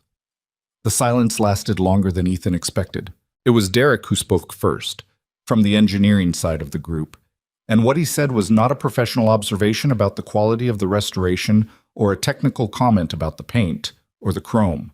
He said, "Oh, just that. Just the word, in the tone of a person who has been surprised by something." One of the investors said something in a low voice to the man beside him. The man beside him nodded. Marcus Webb was looking at the car with an expression that Ethan had never seen on his face in 30 days and could not have named precisely. Calvin had not moved. He was standing where he'd been when Ethan cleared the door, and he was looking at the car and he was very still. James put his hand on his father's shoulder. Calvin didn't seem to notice. Ethan got out of the car and stepped to the side. He did not want to be between Calvin and the car. Calvin walked toward it slowly. The kind of slowly that has nothing to do with pace and everything to do with what's happening inside the person walking. He circled the front of the car and came to the driver's side and stood there looking at the length of it. The paint, the chrome, the correct roofline, the glass, the rubber. He reached out and touched the roof with his palm, the same way Lily had touched the hood 3 weeks ago. "I need a minute," he said. He said it to no one in particular or everyone at once. He said it in the voice of a man who is holding something large and has not yet determined whether it will hold. Nobody spoke. The engine idled. Ethan watched him. Calvin stood with his hand on the roof of the car for what might have been a minute and might have been longer. Then he opened the driver's door and sat in the car. He didn't start it. He didn't adjust anything. He just sat in the driver's seat of the car that he had bought at 24 years old and worked on with his father and stored for 30 years because he couldn't stand to sell it and couldn't stand to drive it. And he sat there in the morning sun with the engine idling at 750 revolutions per minute and his hands in his lap. James had come around to stand by the open door. He was looking at his father in the car with an expression that Ethan made a decision not to observe any further because it was not something he had any right to watch. He looked at Sandra and Lily instead. Sandra was watching Calvin in the car with the particular expression of a person who is feeling something by proxy, the transferred emotion of watching someone else experience something significant. Lily was looking at the car with her head slightly tilted, which was how she looked at things she was still deciding about. After a while, Calvin got out of the car. He stood beside it and looked at it from the outside again, the way you look at something when you're confirming that it's real. Then he looked at Ethan. He walked toward him, and Ethan did not move. Calvin stopped about 3 feet away. He was a large man, and he had a quality of contained force that was not intimidating exactly, but was present. "I don't know how to," he started, stopped. "There's no..." He shook his head, which was not frustration but the opposite of it, the specific movement of a man who has arrived at the edge of language and found that language stops there. You don't have to, Ethan said. Calvin looked at him. My father would have wanted to meet you, he said. Ethan did not have an immediate response to that. He received it and nodded. Tell me what it cost you, Calvin said. Not the money. The other cost. It was 30 days, Ethan said. I've had worse. That's not an answer, Calvin said. Ethan thought about the nights, about the oil pressure crisis at 2 a.m, about the casting fragment and Marcus crouching in an expensive shirt to help him pull the head, about the fuel hesitation and the check ball, and the 30 seconds he gave himself in the back parking lot before putting the work away and going back in. About Lily in the yellow jacket touching the hood.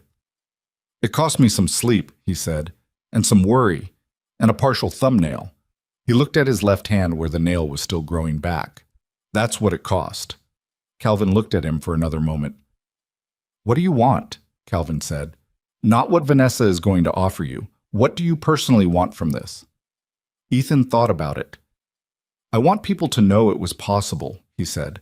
That's mostly what I wanted from the start. I wanted to prove that the assessment was wrong. He paused. Not to be right. To show that the thing everyone decided was over wasn't over. Why did that matter to you? The question was more direct than Ethan was prepared for. He held it for a moment. Because things get written off too fast, he said. Machines, jobs, people. He stopped. My father was told he was done at 45, that his skill set was obsolete, that the work he did wasn't needed anymore. He wasn't done. He had 20 more years of work in him, and he spent them doing smaller and smaller jobs because nobody was willing to look past the verdict. He looked at the car. I have a thing about verdicts handed down too fast. Calvin was quiet for a long time. So do I, he said finally. He put his hand out. Ethan shook it. The engineers came to look at the car. This was not an organized event. It happened the way things happen when people who are curious about something find themselves near it. They gathered around it in ones and twos and threes, opening the hood, crouching to look at the undercarriage, opening doors, looking at the interior. They spoke among themselves in the technical shorthand of people who work with machines and are confronted with work that is genuinely correct. Marcus stood at the front of the car with the hood open for a while. When Ethan came to stand beside him, neither of them said anything for a moment. The head reseat is invisible, Marcus said finally. Gerald's machining and Rita's touch-up work on the valve covers, Ethan said. You can't tell it was touched. That's the point. Marcus was quiet. He reached in and touched the intake manifold. A learned habit, the touch before you talk instinct. The casting fragment, he said, found it on the second road test. I know, I was there. He looked at the engine. It could have failed in 6 months, could have failed in 6 years, could have run another 50,000 miles. I didn't want to find out which, Ethan said. Marcus nodded. He'd have made the same call. He looked at Ethan. I've been in this field for 22 years, he said. I don't think I've ever watched someone work the way you work. You work the same way, Ethan said. You just do it with different tools. Marcus shook his head slightly. Not entirely. There's something in your process, He stopped. The tactile assessment, the way you hear things. I had it once. I let it go. He looked at the engine again. I don't know if you get it back. You helped me pull that head, Ethan said. I know. Your hands remembered the sequence, Ethan said. You didn't look at me once for guidance on the removal procedure. Marcus was quiet. Something moved in his expression that was worth watching, but that Ethan did not make a spectacle of watching. I noticed that too, Marcus said. Derek had been nearby enough to hear some of this and had the good sense to be looking at the exhaust manifolds rather than at them. Ethan caught the slight angle of Derek's attention and said nothing about it. 2 of the other engineers, the ones who had been in the original assessment meeting, who had looked at the photographs of the burned car and arrived at the same conclusions as Marcus, came to where Ethan and Marcus were standing. The first one, a woman named Petra, who ran the structural team, said, "The frame assessment we did on day 1. Yes, Ethan said. You were right about the driver's side forward rails, she said. I've looked at Marcus's follow-up measurements. The core integrity was better than we reported. The visual deformation was significant, Ethan said. Your assessment wasn't unreasonable. It was incomplete, she said.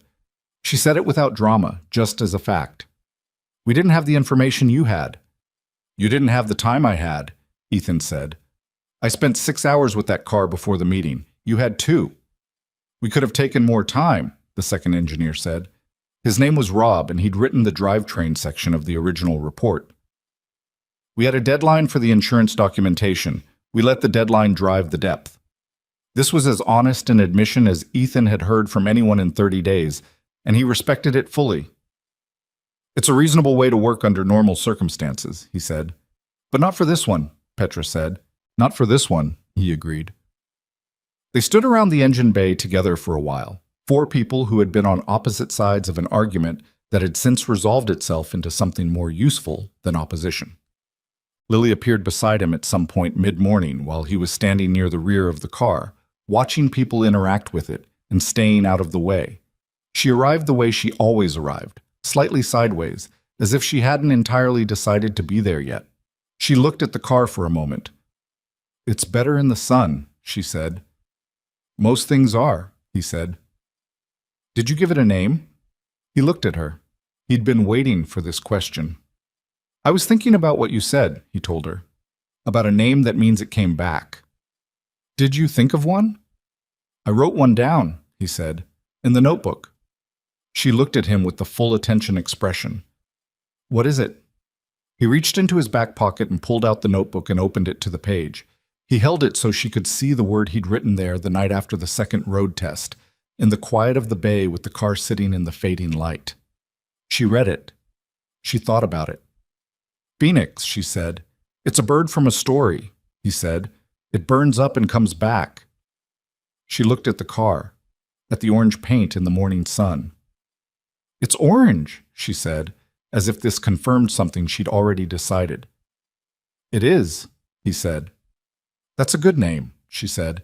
She put her hand in his, which she did without ceremony when she felt like it, and which never stopped surprising him in the way it had the first time she'd done it, years ago, when she was small enough that her whole hand fit in his palm.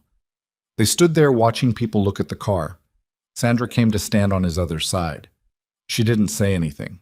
The 3 of them stood there in the morning sun with the orange car in front of them and the sound of the crowd and the occasional note of the engine when someone started it and let it idle for a moment before shutting it down again. At some point, Calvin's son James came to stand near them. Not intrusively. He came to look at the car the way everyone else was looking at the car and happened to end up in the same area. He looked at Lily. Is that your dad? He asked. Lily looked at Ethan. Yes, she said. James looked at the car. He did good work, James said. I know, Lily said. He always does. James was quiet for a moment. He was watching his father, who had come back to stand beside the car and had his hand on the roof again, the same gesture. Calvin kept returning to that gesture, the palm flat on the metal, as if checking that it was still there. Your father and his father, James said.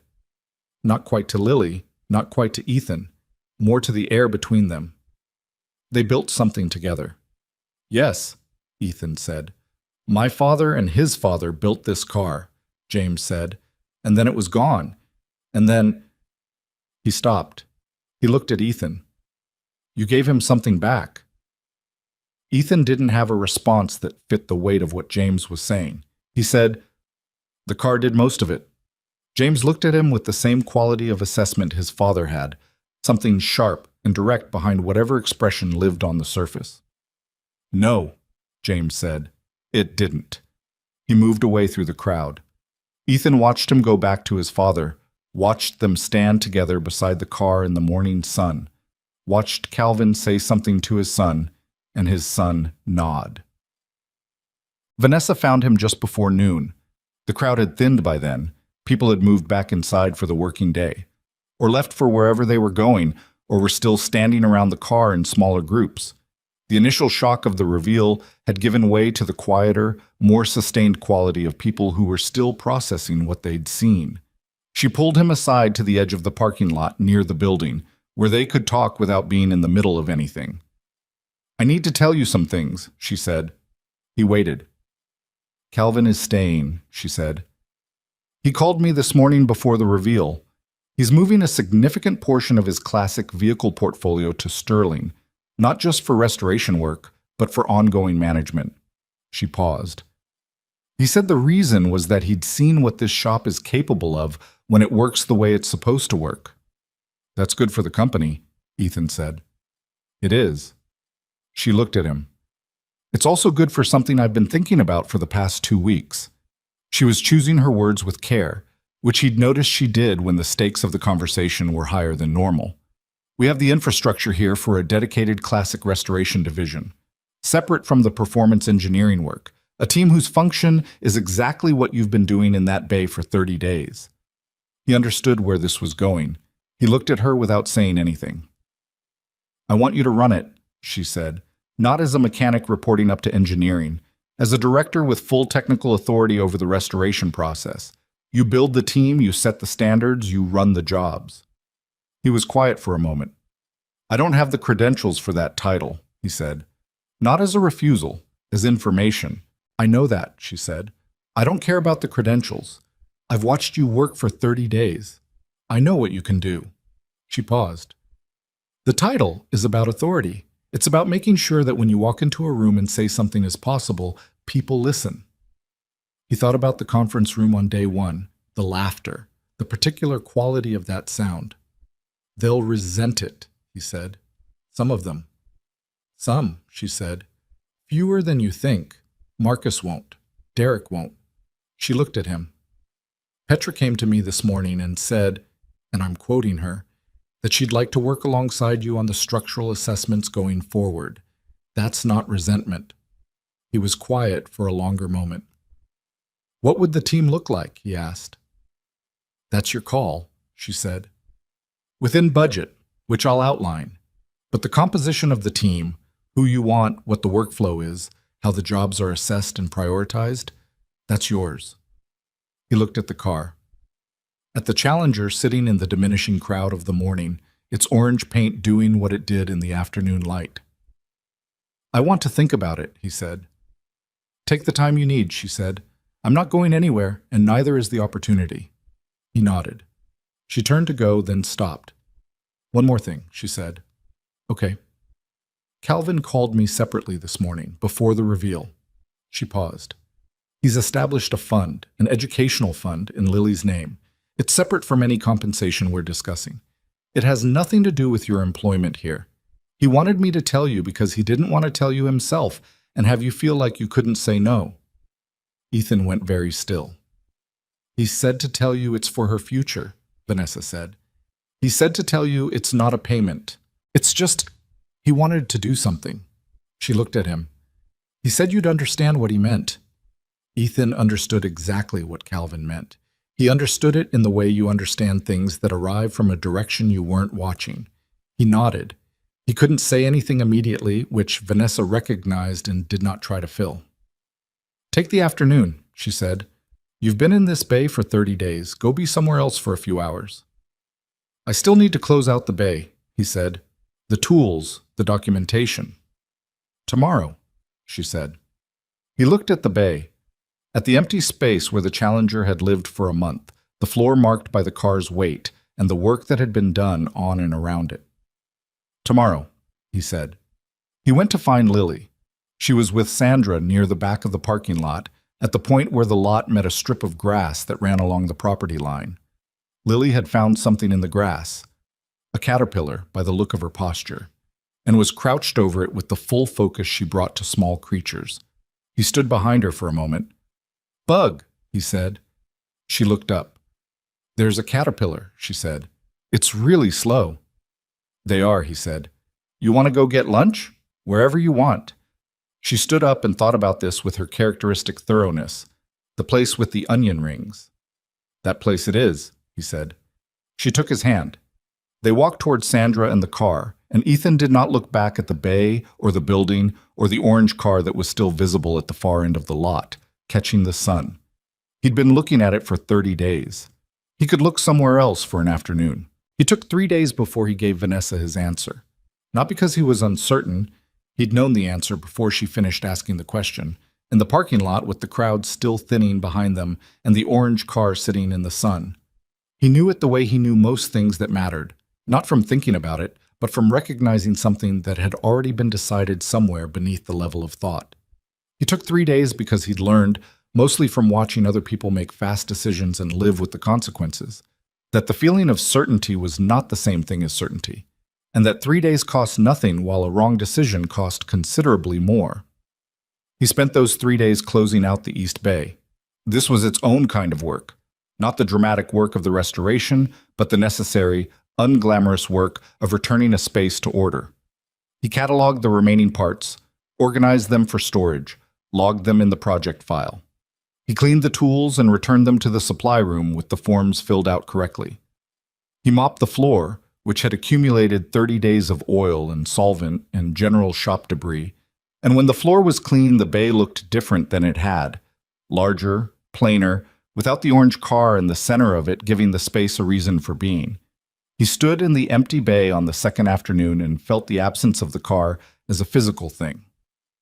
This was something that happened after significant restoration jobs. The project took up so much space in your thinking and your daily life that when it was finished, the space it had occupied didn't immediately fill with anything else. It just was empty, and the emptiness was its own kind of information. He thought about what Vanessa was offering. He thought about what it would mean to build a team, to set standards, to walk into a room and have the authority to say what was right, and have people take the measure of that statement without first measuring him against his credentials and his title and his position on the org chart. He thought about the meetings he would have to run, and the decisions he would have to defend, and the administrative load that came with any position above the shop floor, which he had no experience with and no particular appetite for.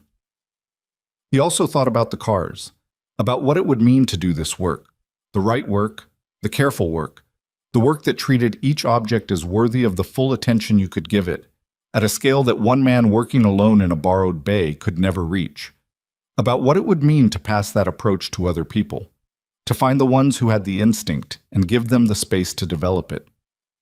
He thought about his father, about the verdict handed down at 45 that had sent him to smaller and smaller jobs, not because his ability had diminished, but because the institutional machinery that decides what expertise is worth had moved on without him, about what his father might have become with a different set of circumstances, about the notebook that lived in Ethan's back pocket. The record of everything his father had known continued now in Ethan's own cramped handwriting, still accumulating. On the third morning, he went to Vanessa's office and told her yes. She didn't make a production of it. She said good, and asked him to be ready to meet with her and the HR director the following week to work out the specifics, and then asked him if he had any immediate questions. He had a few. They talked for 20 minutes, then he went back to work. The first person he told was Marcus. Not because he was required to, the announcement would be made officially through the normal channels, but because Marcus had earned it. The 30 days had produced something between them that didn't have an easy name. Not friendship exactly, not mentorship in either direction, but a mutual recognition that had taken some time and some adversity to arrive at, and that both of them understood was real. He found Marcus in the engineering department's main workspace, at a standing desk with a set of chassis specifications on his screen.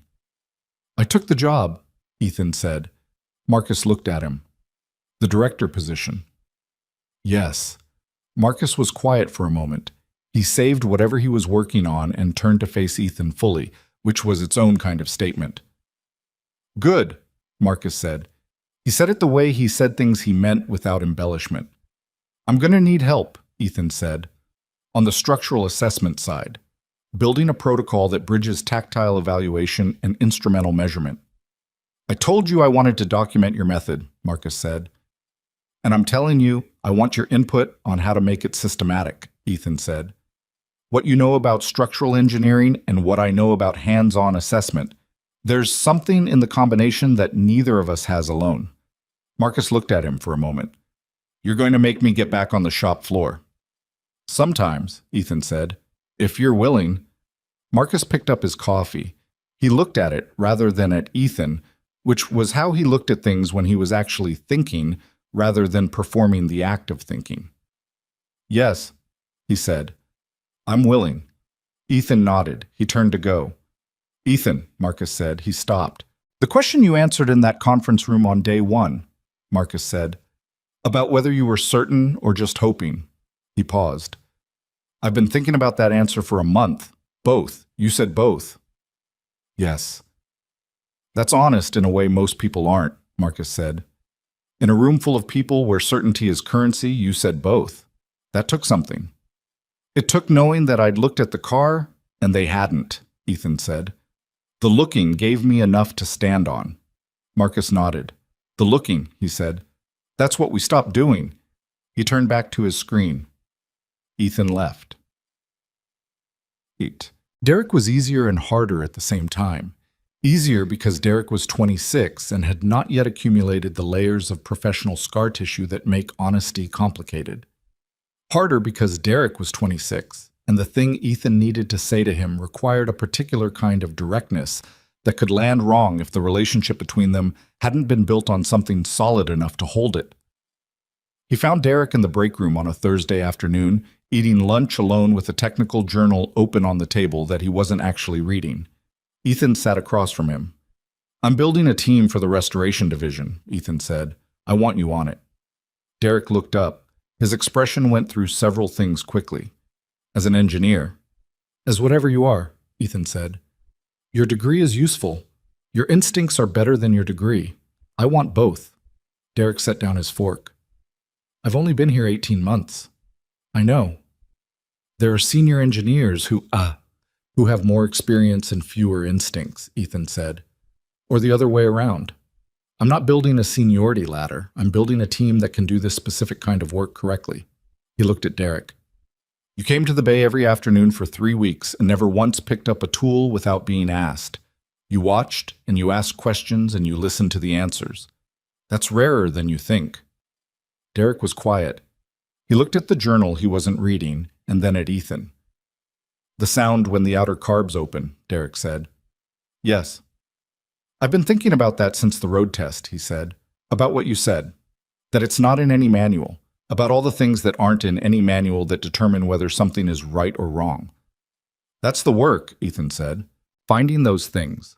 Learning to hear them." "I don't know if I can hear them yet," Derek said. "I know you can't," Ethan said. "That's why you'd be joining the team, not running it."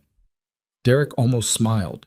It was the honest, slightly uncomfortable smile of someone who has been told something true that they needed to hear. "Okay," Derek said. "Yes." Ethan stood. "Finish your lunch," he said. "We start the intake assessment on the next project next Monday." "What's the next project?" "A 1969 Mustang Fastback," Ethan said. "Barn find, 23 years in storage. The owner thinks it's restorable. We're going to find out." Derek looked at the journal. He closed it and pushed it aside. "Monday," he said. Calvin came to see him one more time before the formal announcement. It was a Saturday. The building was quiet, skeleton crew only, and Ethan was in the new space that Vanessa had designated for the Classic Restoration Division, which was currently an empty room adjacent to the East Bay that smelled like paint and industrial cleaner and potential. He was measuring the floor space and making notes about how to configure the work bays. Calvin arrived without announcement, which was a pattern Ethan had come to expect from him. He stood at the door of the empty room and looked at the space and then at Ethan. "Starting fresh," Calvin said. "More or less," Ethan said. He wrote a measurement down. Calvin came in. He looked at the walls, the floor, the overhead lighting that was adequate but not ideal and would need to be supplemented. He was doing what he'd been doing every time Ethan saw him, assessing, in the way that people who have built things assess spaces. "James and I had dinner last week," Calvin said. Ethan looked at him. "First dinner in about 4 years," Calvin said. "Just the two of us." He looked at the floor. The car came up. He'd been thinking about it, about what it meant that I'd kept it without telling him it existed. "What did you tell him?" Ethan asked. "The truth," Calvin said, "that it was the last thing I had that my father touched, that I couldn't share it because sharing it would have made it real, and if it was real, it could be lost." He paused. He asked me why I didn't feel that way about the things between us. The years of distance. A pause. I didn't have a good answer. Ethan said nothing. This was not his territory. He said, James said that the car was worth saving because someone decided to look at it instead of away from it.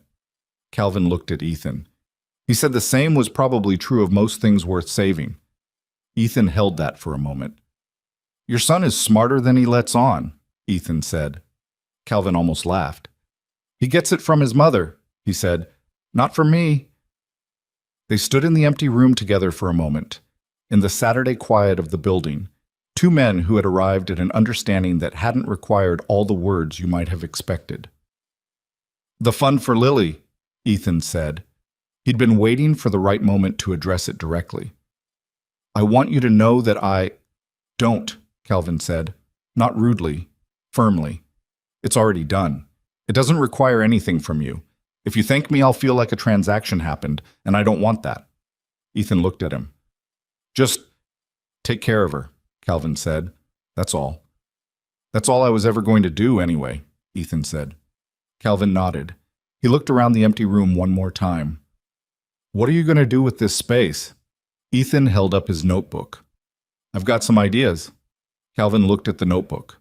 The battered, taped, 15-year-old thing that had been in the same back pocket through 30 of the most demanding days of Ethan's professional life. That notebook, Calvin said. Someday, when it's full, don't throw it away. I won't, Ethan said. My father had a book like that, Calvin said. Spiral-bound red cover, full of engine notes and phone numbers and God knows what else. I threw it away 6 months after he died. He was quiet. I still think about that. Ethan reached back and touched the notebook in his pocket, the familiar weight of it. I'll keep it, he said. Calvin left. Ethan stood in the empty room for a while after he was gone, not measuring anything, just standing in the space that was about to become something. But the announcement went out on a Wednesday. An internal memo, then a company-wide meeting, then a press release for the trade publications that covered the performance and restoration industry. Sterling Performance Group's new Classic Restoration Division, under the technical direction of Ethan Brooks. The memo was professional and dry, and contained exactly the information it needed to contain. What the memo didn't contain was the part that Ethan kept returning to in the days that followed, in the moments between the meetings and the planning sessions, and the logistics of building something from the ground up. He thought about what it meant that a burned car in a warehouse had changed the direction of his life. Not in the dramatic way of transformation narratives, not the lightning bolt, not the single defining moment of revelation. In the slower, more ordinary way that most actual change happens. One problem at a time, one night at a time, one small correction at a time until the sum of all the corrections became something different from what had existed before. He thought about verdicts, about how quickly and casually they get issued. The burned car was a total loss. The 45-year-old mechanic is obsolete. The man who fixed things for a living and never got the title to prove it was a man whose expertise existed but whose authority to exercise it did not. He thought about all the things that got written off, not because they were actually finished, but because the people assessing them had run out of time or patience or belief and had moved on, and the thing itself had no voice to object. He was not a man given to large philosophical statements. He did not think of himself as someone who had anything to say about the world in the abstract, but he had spent 30 days with a car that everyone agreed was dead, and the car had disagreed, and the disagreement had turned out to be correct. That fact sat in him in a permanent way, not as a lesson he could deliver in a sentence, but as something he'd absorbed through his hands and his back and his insufficient sleep, and that would inform how he moved through whatever came next. Some things are not over when they look over. Some things only need someone willing to look past the verdict. That was not everything he knew. Some things were genuinely finished. Some assessments were right.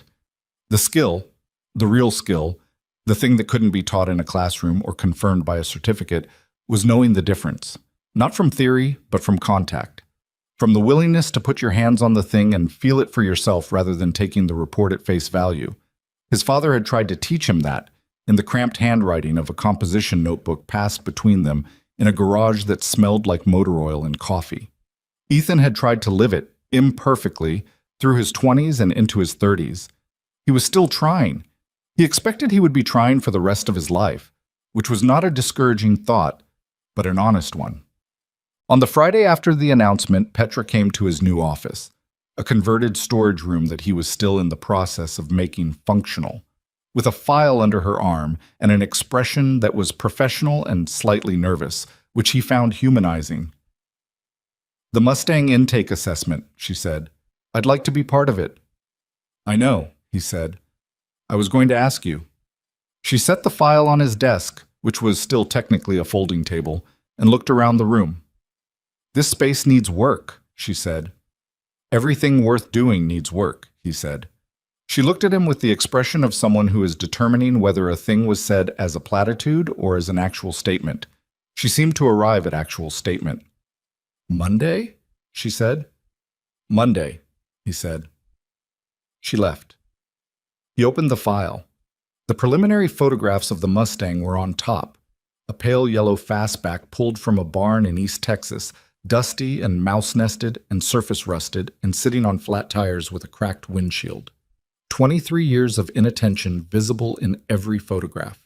He looked at it the way he'd looked at the Challenger on that first morning in the damaged bay. He was looking for what it still was, not for what it had become. He picked up his notebook and opened it to a fresh page. He thought about what Lily had said about the caterpillar in the parking lot grass.